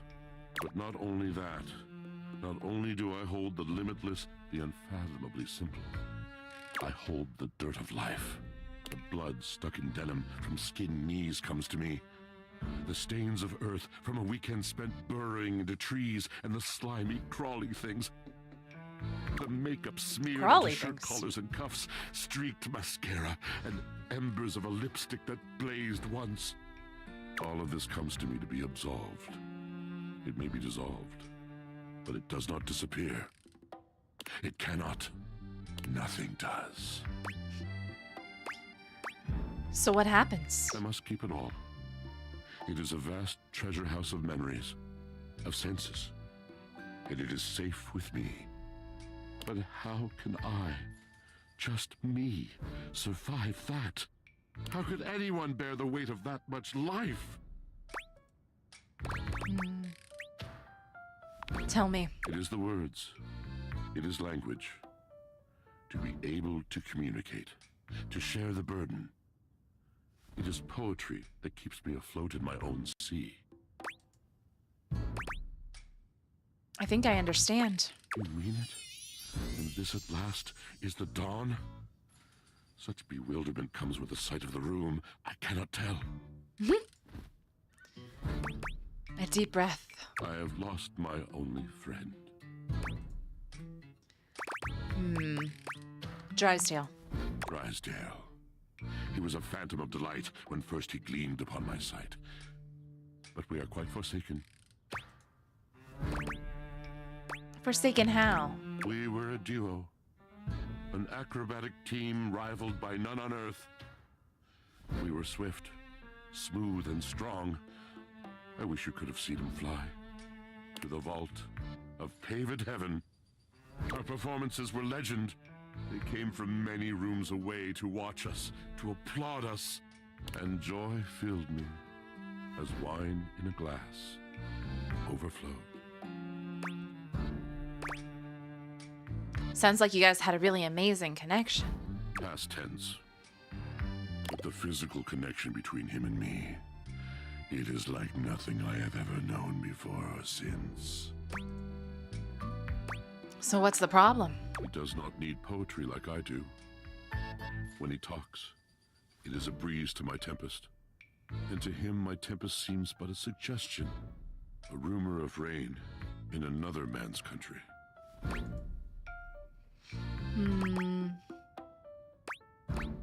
But you had your art, didn't you? Until we didn't. Until he was too busy to perform. Too occupied with other things to tumble with me. The bond was broken. The bright cord severed. He abandoned me. And when he was finally ready again, I was unreachable. Locked in my own chillon. Trying to claw my way back to a friend who could not hear me. The wall between us has been impenetrable ever since. I'm starting to see why you two haven't talked in such a long time. No, that sounds kind of bitchy. We'll go with whoa. Yes, it's been years. As I said, traveler, a long and solitary bad mood. All moving things come to an end. A knotted willow. Oh no, it's doing it again. Okay, we're just not allowed to talk to fucking Washford. We tried to talk to him earlier and it crashed. And now we're back. And it crashed. Take 3. I know. I have no idea why. I've not had any problems with this game. I mean, I've only played it. Well, I played Saturday and yesterday. But for whatever reason, when I try to talk to Drysdale, it just. Or Washford, I mean. It just randomly crashes. Date everything. That's my boy. It's okay. We're gonna talk to. I don't know. There's still so many people I haven't talked to.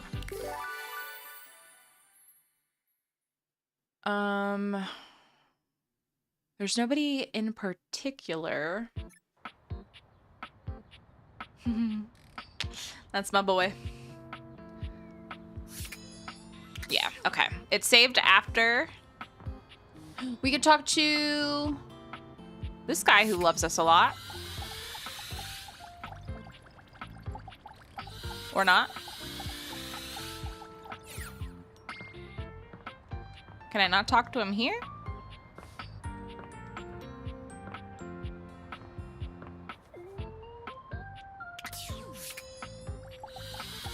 Let's try Maggie. Okay, Maggie works. Location 1. Which is? Otherwise known as the dining room table. Okay, so yes, we're still trying to talk to Scandelabra together. You come upon the Scandelabra with his back to you, talking to himself while seeming to furiously polish something. 1 part calcium, 2 parts carbonate. Polish until glistening. Yes, smoother, smoother. This has influenced me to re-download this game and start a new playthrough. Oh my god, do it! Please. It's great. Hopefully if you talk to Washford, it doesn't crash like it does with me. But I don't know what that's about. I'll take out those solid smears. Effulge! Effulge! He sets the cloth down on the table, delicately wiping his brow before finally turning. Yeah, what are you doing over there, Scandelabra? Do you even knock, human? Maggie has a few questions for you. That silly little sleuth. Not now. Not now. Yes, now. Oh, how dare you! The polishing of my knop is a sacred art. The polishing of his knop is a sacred art. Gross. It doesn't crash, but it does turn my laptop into the surface of the sun, which is what I initially played it on. I'm gonna do it on my PC this time. That's fair. That is absolutely fair. I tried to do, there was, oh my god, I got hair in my mouth. There's a movie, or not, the Scream movie is coming out next week, and they apparently created an online game. And I was like, you know, it'd be fun to just like play a couple rounds of it on stream when starting out. I tried to do that, and that fried my computer for some reason. I'm like, it's a browser game, but I didn't end up playing it, obviously. Only the most panegyrical of acolytes are allowed to know of my backstairs ministrations. And you are not that. I know not what you are. My inquests have turned up fallow. Well, you've come to see me, eh? Must Yeah. be for my brilliant shine. No, so I can question you. Doing. Sure you were. I am made of the purest silver. Born in a small chandler's hut in the Swiss village of Saint-Martin, I have traveled transatlantically to this abode, where I preside over the rest of the objet. It is so weird when my PC decides, nope, can't do that. Exactly. I can't figure it out myself. And if you find out what the secret is, Spooky, please let me know, because I would pay for that information. I require a great deal of polishing and care, which you do not do. So I'm forced to self-lubricate.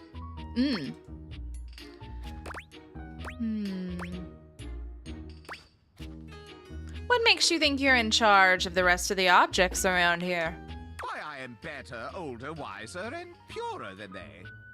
Tell me, do you see any alloys around here?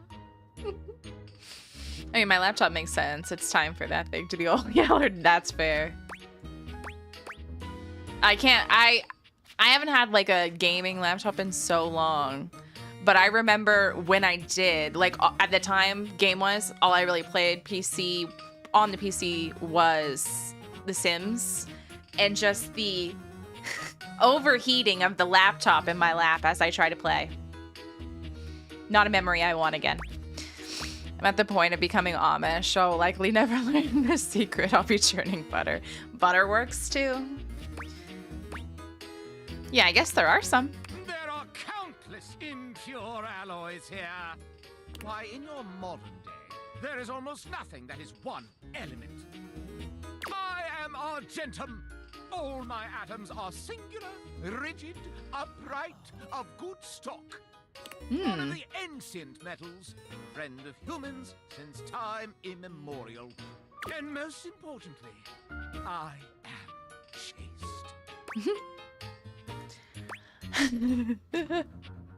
Oh my god. The options are you don't have sex, or that does sound impotent. I mean important. We're gonna go with that one. I perch aloft this dining able, surveying the better part of the kitchen, living room, and the emptiest of walls. As I gaze into that wall, sometimes I'm gripped with the fiercest ennui imaginable. Do try it sometime. It's rather addictive. These other objects, these rottish roustabouts, love each other in ways you cannot imagine. Tell me how. These things proliferate like the dust bunnies neath the Davenport. Mass-produced, your shuttle creep and crawl through each room, seeking ardor amongst the appliances. Ooh. Hear them, smell their love. Are you jealous, Scandelabra? Rise above it, like an angel over vermin. No, I do enjoy hearing about it, mistake me not. But to dip my own sconce into the tumescent tumult? Never. Having told you my story, I must away. Regards, S. I'm not sure if Maggie got any of her questions answered, because I don't think she did. Hey there. Hey, Abel. You get a chance to talk with Kopi? I did. Yeah, she actually gave me this cup of coffee for you. She said it was your favorite. She sure does know her way around a cup of coffee. Thank you. I needed this today. Is something bothering you? Me? No. Oh, it's nothing to trouble yourself over.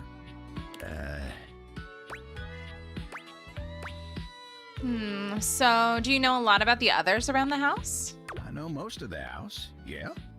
We've got our fair share of characters, but as a whole, I'd say we're a good bunch. Plenty of stories to tell. What about you? Me? Oh, sure. I've got stories, I suppose. They're not exactly exciting, though. You know what? You want exciting? You should talk to the captain. Why, I swear he's seen it all. Why don't you go ask Captain Jacques about his time on the high seas? I'm pretty sure he hates me. Just pretty sure. You're back. You actually came back. I mean, yes. I know you said you would, but I figured you were just being polite. Oh, I've done that with quite a few people here. Well, let me be a good hostess and fix you a drink. What would you like? Cocktail. Excellent. So, what'll it be?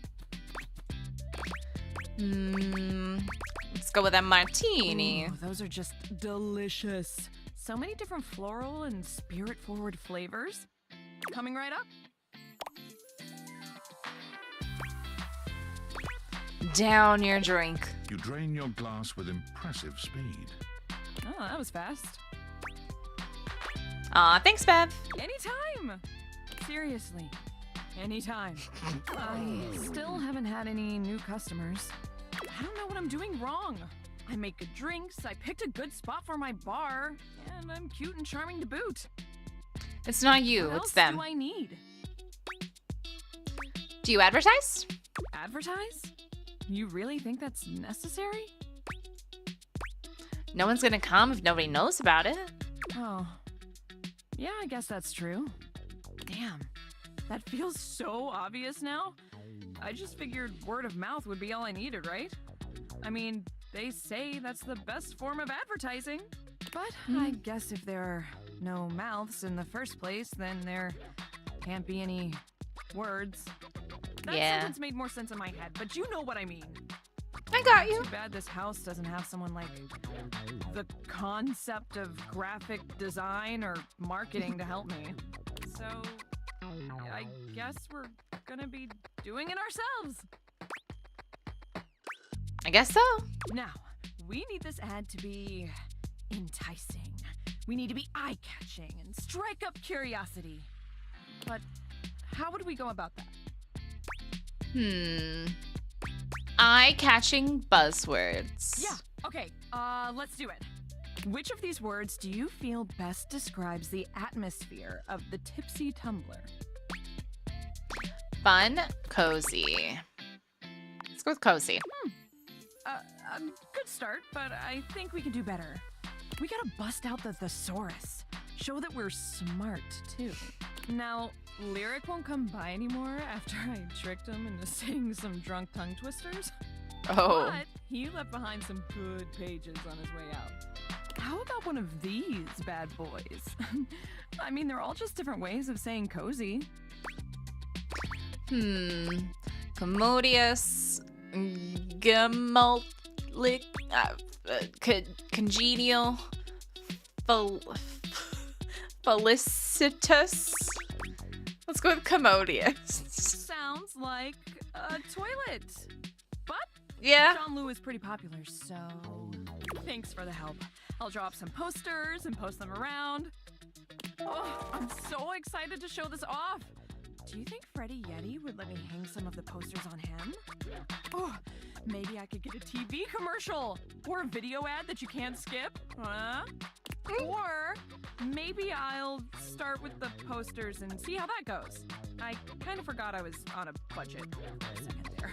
Oh, I'm just so hyped. I'm gonna get to work on this right away. So, shoo! You're in my creative zone. Get! No. Yes, ma'am. We are out of our dates for today. We have no messages, so it's bedtime.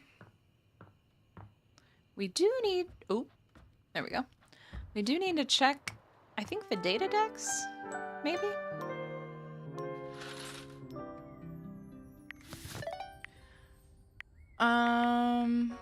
Oh.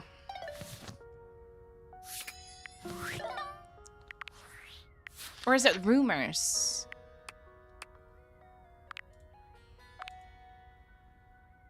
Likes friendship, dislikes nonsense. We are in love. I think it's rumors I need to check.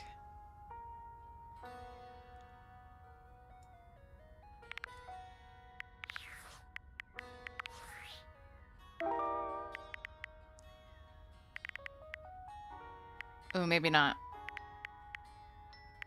Dorian said the neighbors have filed complaints about your smoke alarm. Oh. I guess I should be doing that.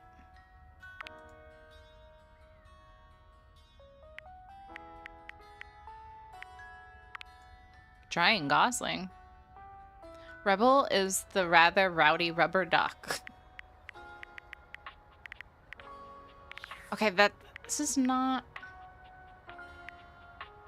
Should I be talking to the...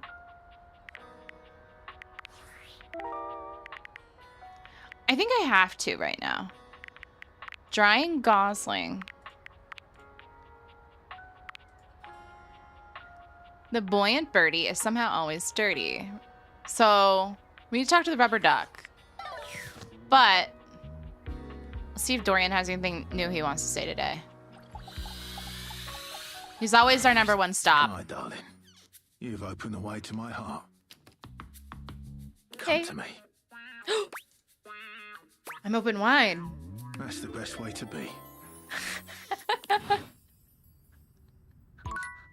Okay, that was short. But worth it. Okay, rubber ducky, you. A very, very yellow punk dressed in studded leather. Okay, this is not what I expected. For drying gosling. Does nothing to diminish the aura of absolute disdain that radiates from them. Who the duck are you? Who the duck are you? I asked first. I asked second. Then I'll ask third. Like this is a ducking competition. Who the duck are you, jerkwad?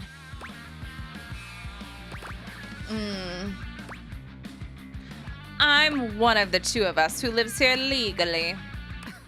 The bathroom? Not just in the bathroom, the whole house. Oh, so you're a ducking liar then?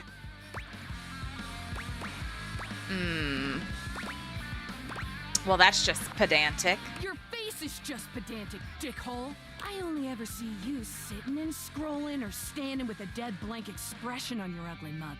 Boring. And ducking disrespectful of yours truly, don't you think? Now get out, ducking poser. I need to pee. Solid. Let me help you. Go in the hallway. Absolutely not happening.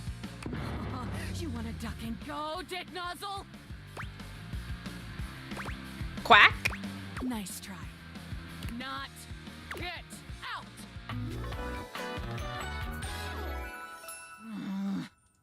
Well, that was not what I expected.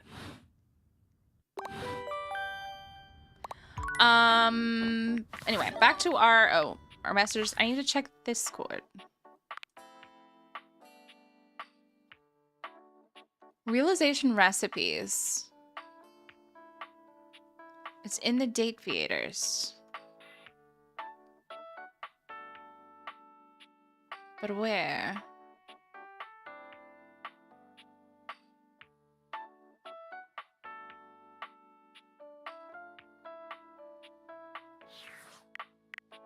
Alright, let's check workspace. Attention, jackasses! It's been weeks already, and you're seriously telling me there's been absolutely no movement on this missing glasses issue?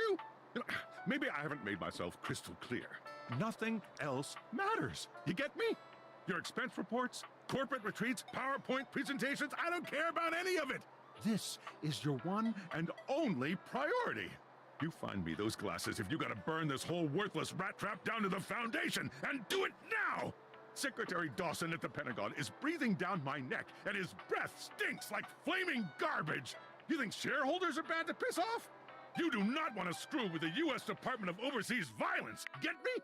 We're all gonna end up buried alive in some desert somewhere. Find me those glasses now!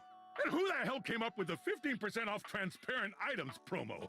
No consumer buys anything based off of how transparent it is. Find me whoever came up with that crap and fire them. David. I don't understand why we're still getting these messages when we got fired, like, so long ago. Okay. Back to our phone.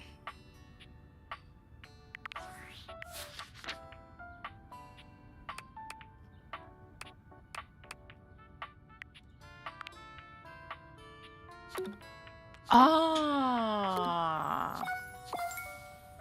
This is what I'm looking for.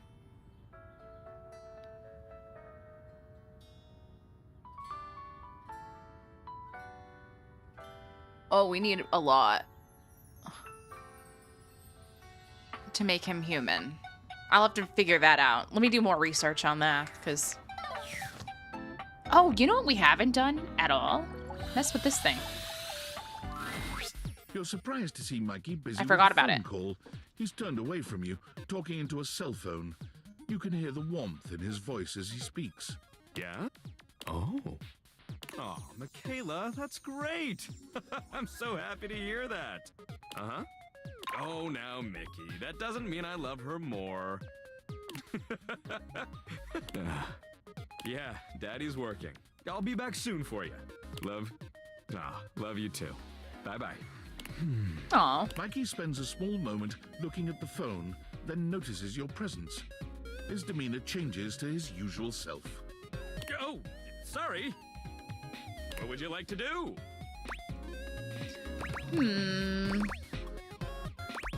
Pull for armor. Ooh, you don't have enough brundles. I thought they were Would free. you like to exchange money for brundles? No. Your remaining brundles have been returned. See you when you have more money. Is it real money? I'm so confused about this. I thought it was like 1 free spin a day, but I guess I'm wrong.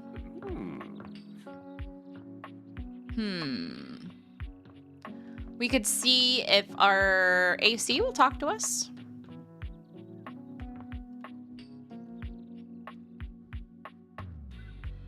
We can find a vent. Ah. Here you are. You keep coming back. I can't. It is something of a surprise to me. I've wanted you for so long, even just to speak to you, and now I have it.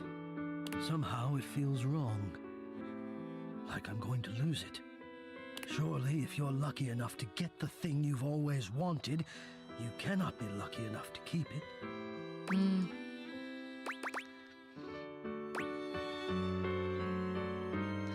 That's kind of a dark world of view. Does that not make sense for me? Grates and ductwork? Shadows. I can speak to you only from the darkness. I am always alone.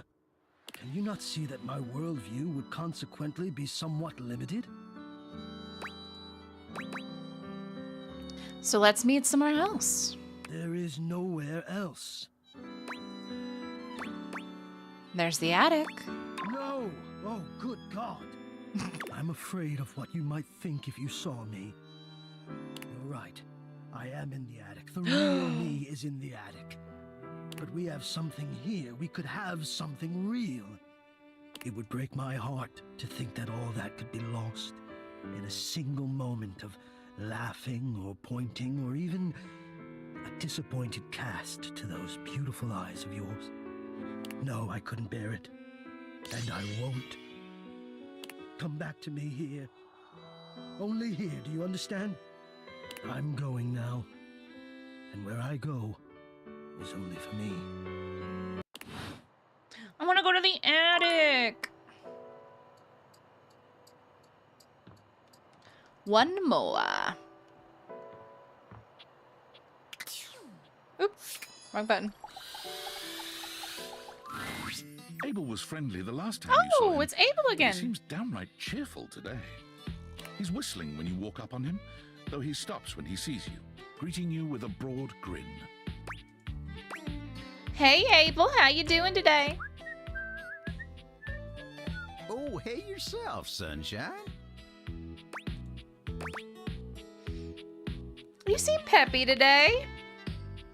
Oh, well, you know, sometimes a table just wants to feel heard. Had a long talk with Dasha before you got here. Who's Dasha? Dasha. The desk, you know? Oh. Real close to tables, but also real different world. Going over the finer points of lifting, supporting, and, you know, just the good old basics. Just feels nice to be understood, you know? It's so nice that she gets you. It is, ain't it? Lifting's no easy job. We got a lot of folks in this house who do a damn fine job at what it is they do. But how many people's job is it to lift? To make sure everyone's got what they need, to make sure they know they can rely on you day in and day out? It's a lonely lot in the life of a table, but I knew what the job was when I signed up. Did you sign up for it? I feel like it was assigned to you. Semantics, pal, semantics. I know who I am and what I do. But sometimes you just wish someone knew exactly what in tarnation you're even thinking about without having to explain yourself. That's Dasha. I see. Maybe you should talk to her more often. You think so? Yeah. She's had a real positive effect on you. Oh, well, shucks. I don't know. I'd hate to bother her. She's got a lot of lifting to do herself. I can't be distracting her from her very important job now. I think you should at least consider it. I'll consider it, yeah. Anyway, I can't take up much more of your time today talking about myself. Just remember what I said before, okay? I'm here if you need me. I will. You remember what I said too, please. I will. You take care now.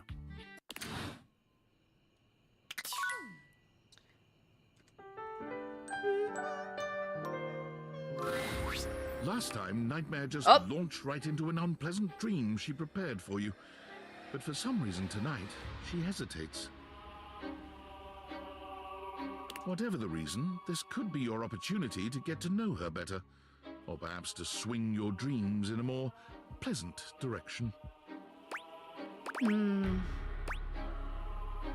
So, Nightmare. Oh, you want to talk to me?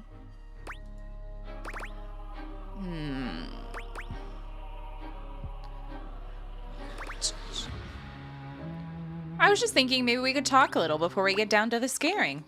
Oh. Well, sure. I guess we could for a little while. We've been talking about fear and what your fears mean to you. Would you like to talk about more of your fears? I want to talk about you, actually. Ooh, or we could say, what about my fantasies? Let's try fantasies. Well, that wouldn't be so bad. I can work with that. Tell me your deepest desires. I have this reoccurring daydream where I'm winning this spelling bee. Fascinating. Your fantasy is prime nightmare material for others. There's all sorts of things in your head, you know. And I can dig through them and try to make the best sense of it I can, but haven't you ever wondered why some of your dreams are so nonsensical? I can make anything scary, but the scariest dreams are the ones that stick with you when you wake. True. The ones that come from a place of true fear. Things that keep you up at night. So you telling me those things about your biggest fears, it was nice of you. You gave me the keys to really scare you. Even though I asked you not to use it against me. Yes. I'm not used to people playing along with me.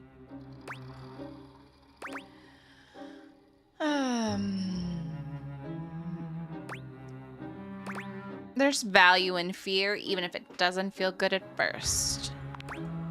Yes, exactly. There's so much to be learned from nightmares.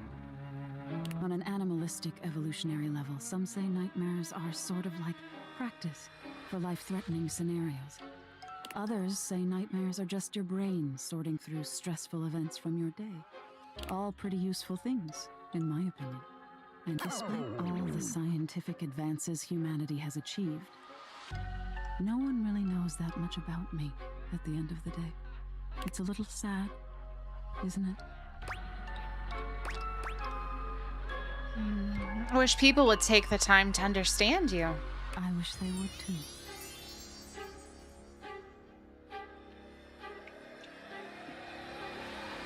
Can you imagine how much better the world would be if people actually paid attention to the messages in their dreams? Nightmare looks past you at something you can't see. Oh no. Look at the time. We've been talking so long. If I don't get started now, we won't have time to finish. You hear something dripping. Drip. Drip. Drip. You look up at the ceiling, then. Nightmare serves you some unpleasant imagery, but it's just not quite up to her usual standard. Something about her seems off her game. What could have happened?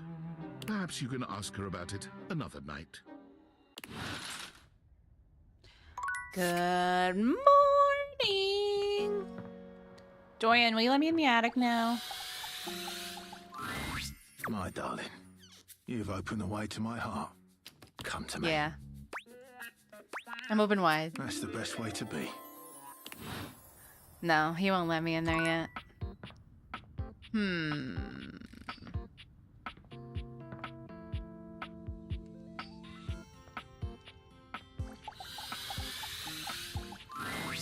You? I'm so glad to see you. I've been thinking.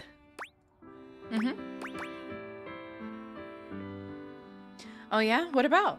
I've been thinking about courage. I've been playing and replaying our last conversation in my mind. And all I can feel now is shame.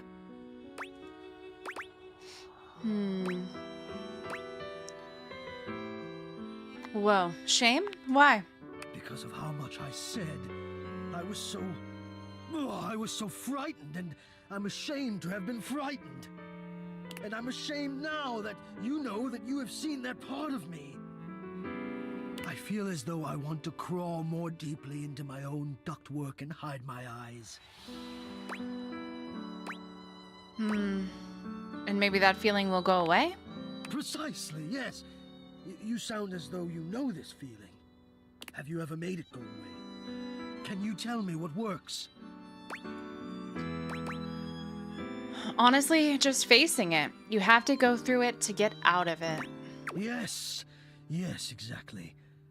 Oh, somehow I knew you would understand.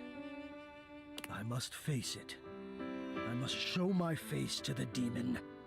And there is a great favor I would ask of you. Will you help me? Of course I will. I'm a helping machine.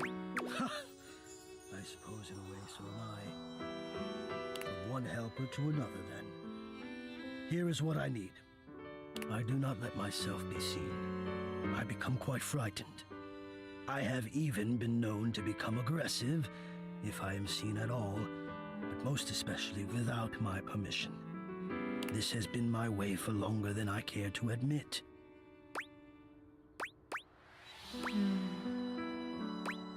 Okay, go on. I wish I had something of more substance to back it up. It feels strange to wish that something had happened to me to make me feel the way I do. But the truth is, I am afraid. I do not like what I am. No, that's not it. I love being what I am. I am a complex system of ducts and vents that brings air, literal life, to the home of this person that I love. But for such a miraculous function, I have always wished that I looked more the part. Do you understand what I mean? I think so. Do you mean you're self-conscious about the way that you look? I am both grateful and stunned by how quickly you grasp things. Yes. I do not think the way I look is enough. I wish I were better. I wish I were more. Maybe just... I wish I were different. Hector, I think we all feel that way sometimes. Well, I'm sure you're right, but I feel that way all the time. And I don't want to have my fear be the dominant force in my decision-making anymore. I don't think it's a way to thrive. I want more than my fear. So I have to confront the fear, and the only way I can think of to do that is to let you see me. So, I am inviting you to the attic. We got an invite to the attic! And I want to meet you, and I want you to see me. And we'll just have to see if the fear can hold out when I've decided to be brave. So proud of you, Hector. Oh, I'm in. Can't wait. Thank you for the invitation. Wonderful. Oh, God, now I'm nervous. I will see you soon. Is the door open?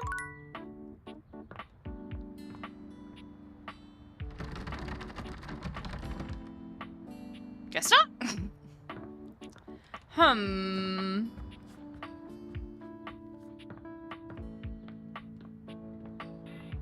We have not talked to the piano yet. A beauty dressed in black and gold stands before you, her eyes closed and one hand held delicately to her chest. She sways softly, silently, as though she were listening to music you can't hear. The silence is so long and profound that you begin to notice just how noisy your house is. You can hear your clock ticking, your refrigerator humming, and your air conditioning blasting. Has it always been so loud around here? The silence persists, and this stranger continues to ignore you, lost in her own world. Whatever it is that she's doing, she's clearly very serious about it.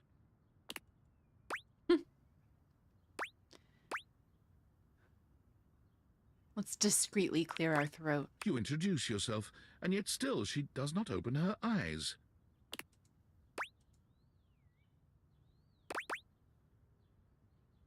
Let's try again. Finally, she opens her eyes, heaving a polite but obviously impatient sigh. Maestro? How's it going? The performance? It was coming along nicely. What performance? That was Door 33. Surely you recognized it. It's an avant-garde piano piece, 33 seconds long, by the composer John Gage. Honestly, the man was a genius. I mean, the idea that music can exist without the presence of a single note. I don't think that's true. Breathtaking. You know, the very first time I played it was when I was in residence with the Dulce Mio. You two have met, I'm assuming? No.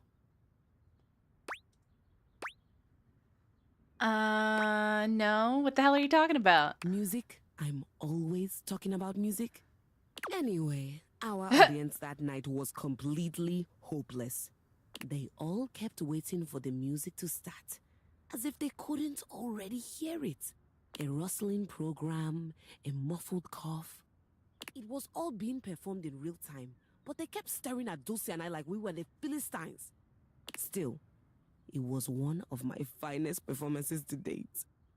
But you didn't perform. It also didn't hurt that Dulce had requested to work with me specifically. I can't tell you just how often that seems to happen. The talent always just seems to flock to me. Speaking of, what is that bizarre little refrain you've been playing over and over as you pass by my keyboard? It almost seems like music.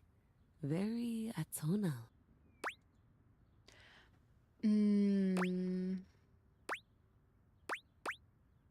I don't know. I think it's a repressed memory. How fascinating. Well, whatever you are playing, I look forward to its evolution.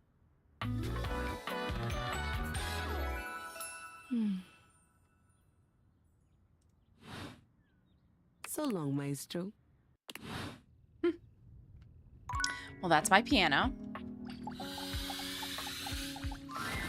The figure who stands before you has the casual, confident air of someone who knows just what she's about. Her short hair glows with the colors of sunrise, and her blue eyes drink you in without a trace of shame or embarrassment. She evaluates you with a hand on one hip, her draped clothing subtly highlighting curves you'd never have expected from your rigid, structured window. Well, hi there. I'm Wendolyn. Hi, Wendolyn. Oh. And you? Well, you're quite the looker, aren't you?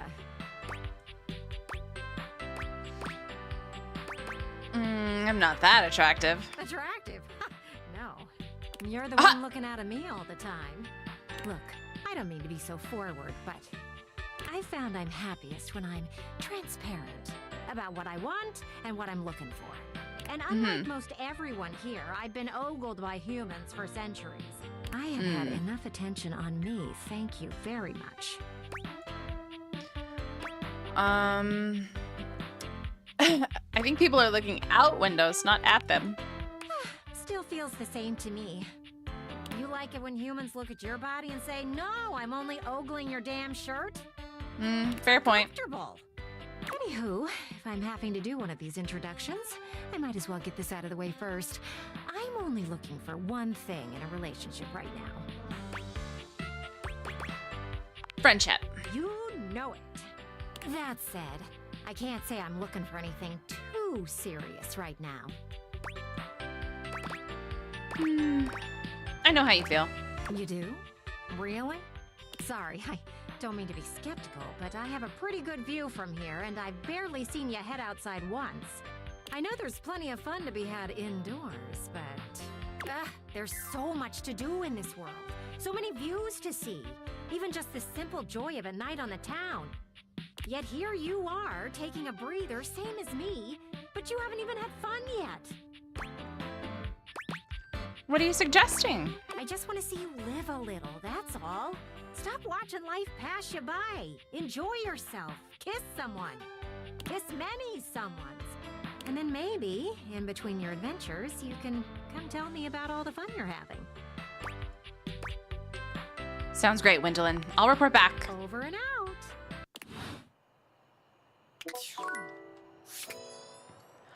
Uno más.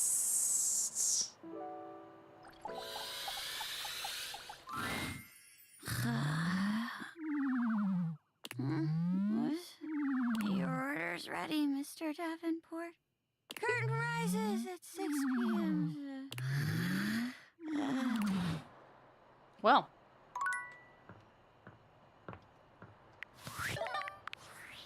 Discord again.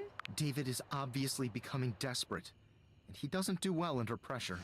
I'm worried his behavior will gradually become increasingly erratic until he crosses a line he can't come back from. That sounds bad. You have no idea. I should never have put you in this situation. Naively, I believed as Valdivian's lowest paid employee, you would be safe. But it's become clear that as long as you possess the Dateviators, you'll be the target of David's wrath. Anyway, I have a solution. What? Use the realization recipes to bring Skylar to life. If Skylar becomes human, the Dateviators will instantly cease to operate. And if the Dateviators cease to operate, there will be absolutely no evidence implicating you in their theft. Realize Skylar and destroy the Dateviators before David unleashes his full fury upon you. He has access to resources you'd never believe. What kind of I'm resources? afraid there's just no time to explain. You see, I forgot to charge my phone's battery last night, and now I'm at 2%. Oh, Lord. And I can't charge it because I also forgot my charging cable. Can you believe that? Ugh. But remember, realize Skylar ASAP. But I want to realize Dorian. And Kristoff. I already forgot how to do this. Was it here? Yes. What does she need? 60, 60, 60, 40, 30. Well, that's a long ways away. Back.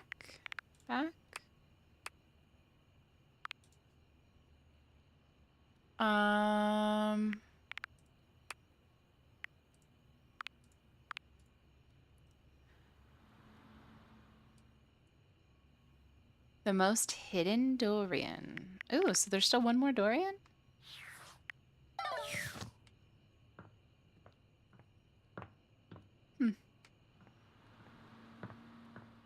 Alright, it's bedtime.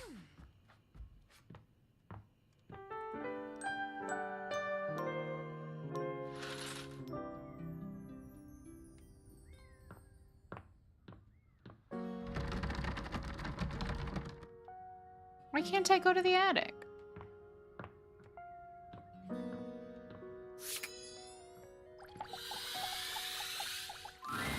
My darling, you've opened the way to my heart.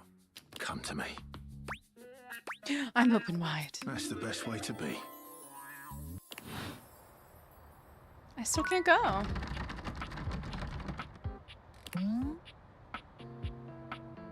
You love your doors so much that you respect their right to be locked, but I was told I could go. I was given permission.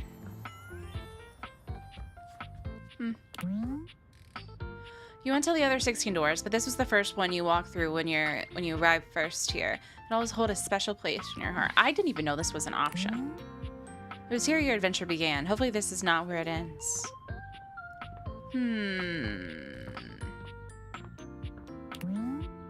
You're always so thankful for this self-cutting grass that came with the house. That's great. Outside, I reckon. Okay. Well, I'm a bit confused now.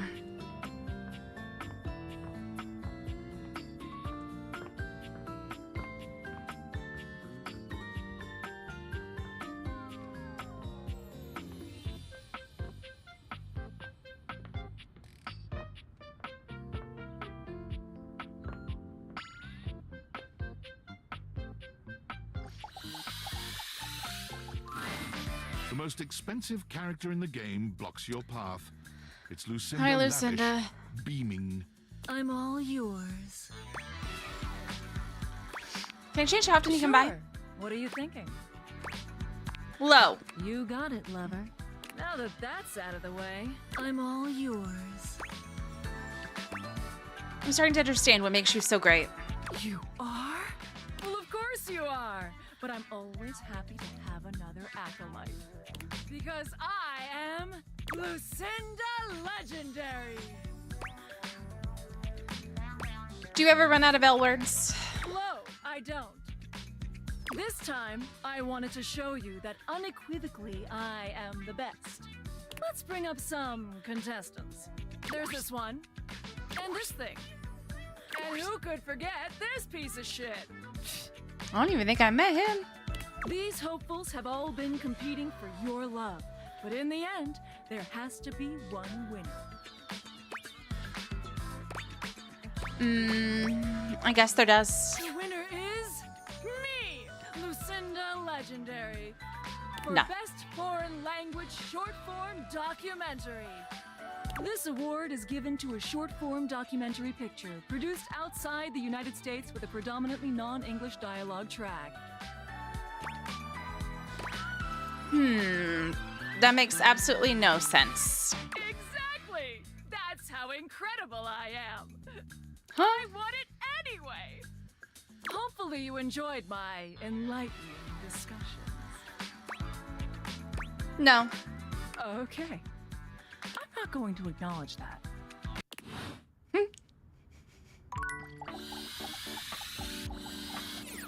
Oh my goodness. Okay. Because Lucinda took over, I can't even date the vent again. We could do yoga. What's the teddy bear? There's something so intensely Aww. familiar about the cuddly stranger standing in your closet. The combination of his massive stature and the soft materials he wears produces an almost irresistible urge to hug him. He does And look the aura huggable. of safety he emanates certainly doesn't help. Well, well, well. Aren't you a sight for sore eyes? Yeah, he had to be named Teddy for sure, yeah. That was an easy guess. Am I? Sure you are. I was just sitting here in this closet thinking how nice it would be to get a visit from my favorite person in the whole world. And here you are. Aww. Sure is nice to get exactly what you want sometimes, isn't it? I'm your favorite person? Of course you are. Didn't you know? It brightens my day just to know you're in the house. I feel like we haven't talked in a while, though. Feels like I've been alone in the closet for a long time. It sure is nice to see you. Tell me, what brought you around to see me?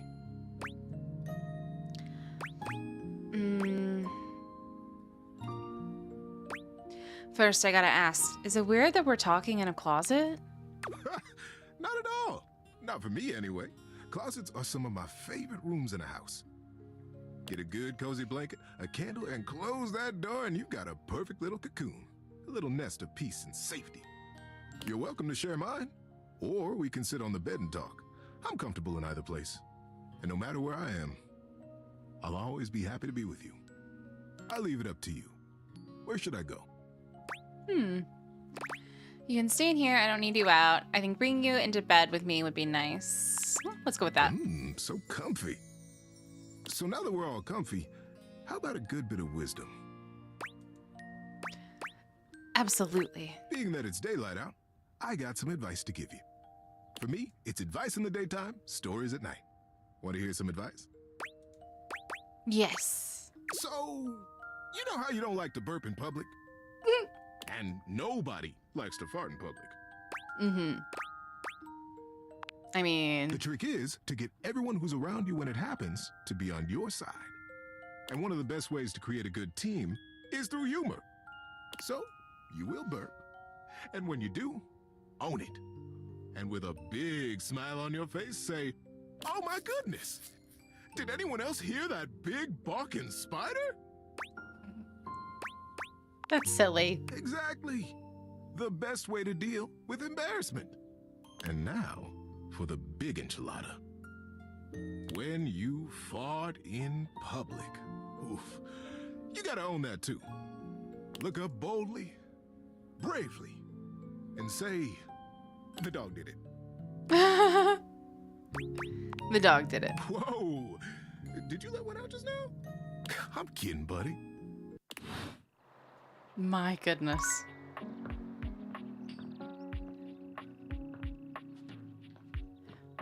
Bum, bum, bum. Bum, bum, bum. Where the hell is the secret Dorian? Dorian, where's your secret?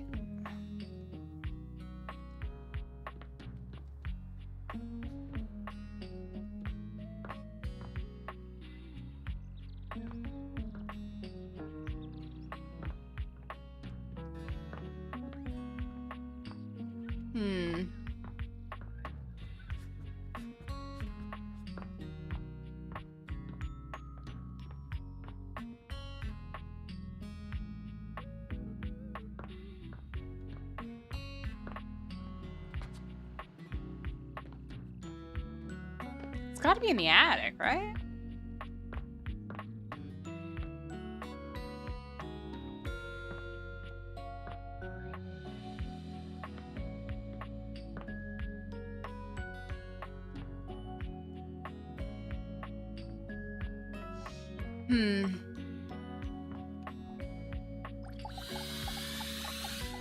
Is that the bobby pin? Before you see them, you can feel them. An overwhelming air of cool, of rebellion and edge given form. Leather and metal and the best hair and eyebrows you've ever seen. This rogue is impossibly cool. And looking at you like you owe them money. You got a problem, punk? No, but it sounds like you do. What, me? Nah, I'm just messing with you. Ah. My name's Bobby. Bobby Pin. Hi, Bobby. Mm-hmm. And you might not have heard of me yet, but trust me, the name Bobby Pin's gonna be known all over the house real soon. Oh, they've already been talking How's about this you. strike you? The Pin Crime Syndicate. Oh, wait, no. The Pin Criminal Empire.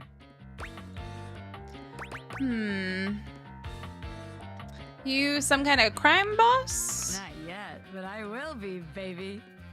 I've been locked up in Hoop's bag for years, and I'm finally free. Hoop? You know, the vacuum cleaner. Right. I had a lot of time to think while I was in there, you know, about who I was gonna be when I got out. Getting bent all out of shape, it does something to a pin, you know? Makes you reevaluate your priorities in life. Makes you think long and hard about who you truly are.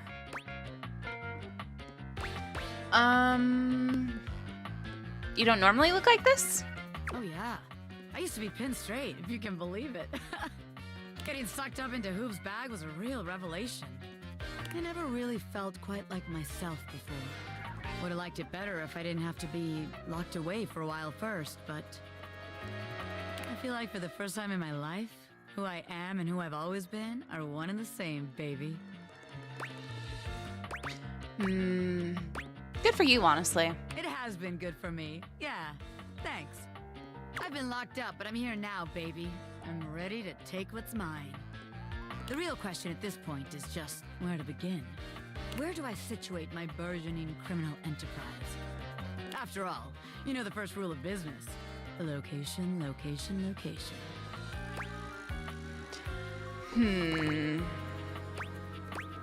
That's supposed to be for real estate. Some truths are universal, baby. Location is always going to impact your ability to make money. Tell you what. Let's make a game out of this. I gotta scout some locations for Pin HQ. If you can find me, I'll let you be a small part of this little venture. What do you say? Hell yeah. Rad! Welcome to the Pin family, baby. Just to make sure you don't miss this opportunity of a lifetime, I'm gonna give you a hint about where I'll be. I'm gonna be doing my dirty deeds in a place that gets you real clean. Ha! Catch me if you can, Normie. I'm out. So she's going to the bathroom. Uno mas. Amore, buongiorno. Buongiorno. I have been pacing the floor, imploring the gods for the moment when you would come to me again. The sight of you still strikes breath from my lungs. I am suspended in the glow of your beauty. I bet you say that to everyone. Not at all. How could I express such passion more than once? To express it now has both exhausted and exhilarated me. You are the only one, amore. It is bringing my heart such a warm feeling to see you. I am so excited you have arrived in time for our date. That I am. Wonderful, amore. Your excitement honors me. Oh, how lovely.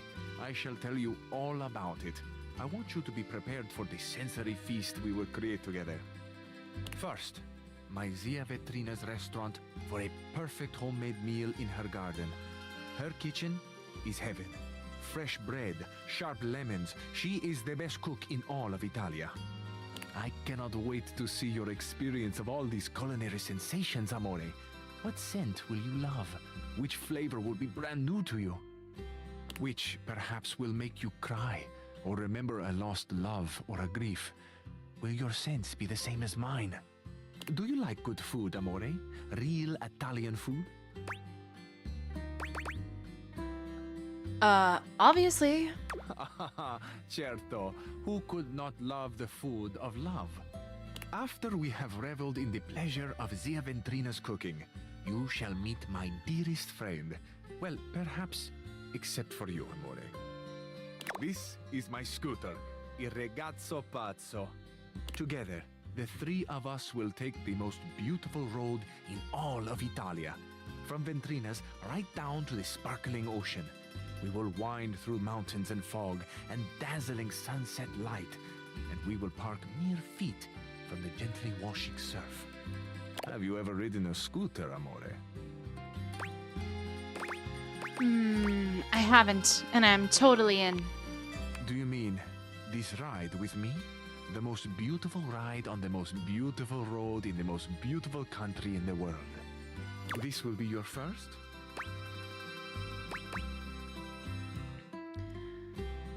My first motorcycle ride, yes.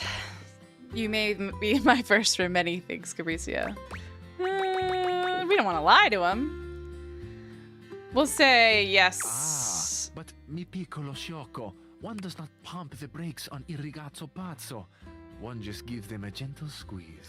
It's a jest, amore, of course, of course. Think of this ride as only the best tour of the Italian coast that has ever been. Nothing more, io prometto. On this beach, a very special beach, behind a little outcropping of sea rocks, is a tiny bar. At this tiny bar, there are 3 stools and 2 tables for 2. I have reserved one of them for us, amore. the one that bathes in the light of the setting sun and washes itself in a warm, salt breeze. To this table, our Paradiso, will be brought a bottle of the best limoncello you have ever tasted. Have you ever tried that sweet, tangy gift that is Italian limoncello? Never. You're making this sound so incredible. It is. It truly is. So, with a humble flourish, I finish. That is the date. The romantic flight I propose to you. It is an embodiment of my love. How I love. What I love. I love love. Truthfully. It is my great honor to offer my love to you. Tell me, amore, what do you think and feel about love?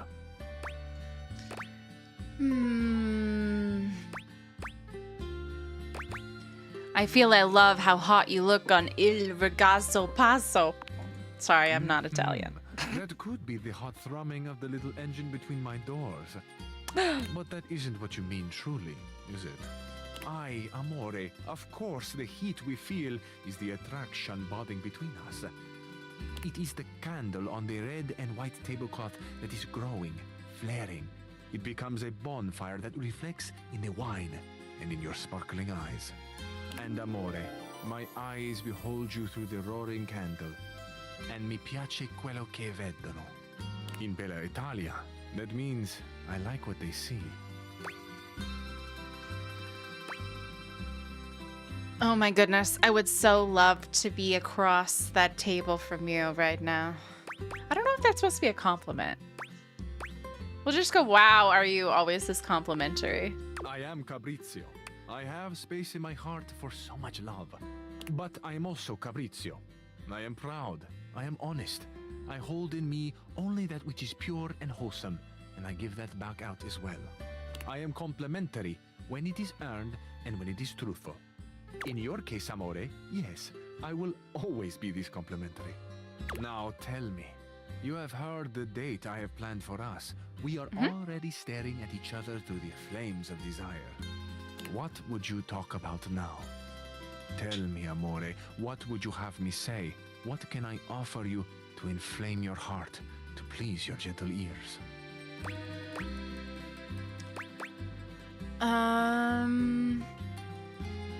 Just keep being you, a bad boy with a soft heart. Amore, how could it be you have divined my innermost self with such accuracy? You are truly the archer, il dio Apollo, with a shaft aimed at my very centro. I am a Sagittarius. What a joy to be so understood, to be so undone and remade by love. Say you'll go on another date with me, amore. Relieve my suffering and consent. Of course, I thought you'd never ask. In the meantime, amore, I will dream of you.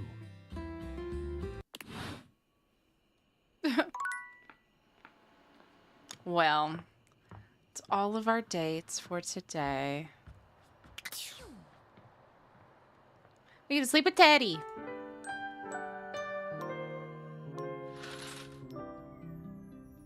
Well, let's take a peek out here real quick. It's still closed. Well, there is a secret Dorian door that we don't know where it is. And we're supposed to be going to the attic, but that's not working out for us. So those are our two big questions at the moment.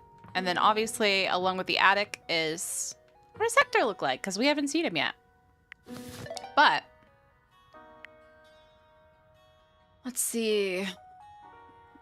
With that being said, that is going to be all for tonight. And I'm really happy that we finally got to all the doors. And Dorian loves us now. Even though we still got to find the secret door eventually, somehow. I'm probably going to Google it. I'm not going to lie. Anyway, thank you so much for watching. We'll be back tomorrow. Not sure if we'll be picking back up on this or if we'll do something a little different. We'll see. Depends on how the day goes. But I appreciate you taking the time to hang out. And I hope you have a good rest of your night. Bye-bye.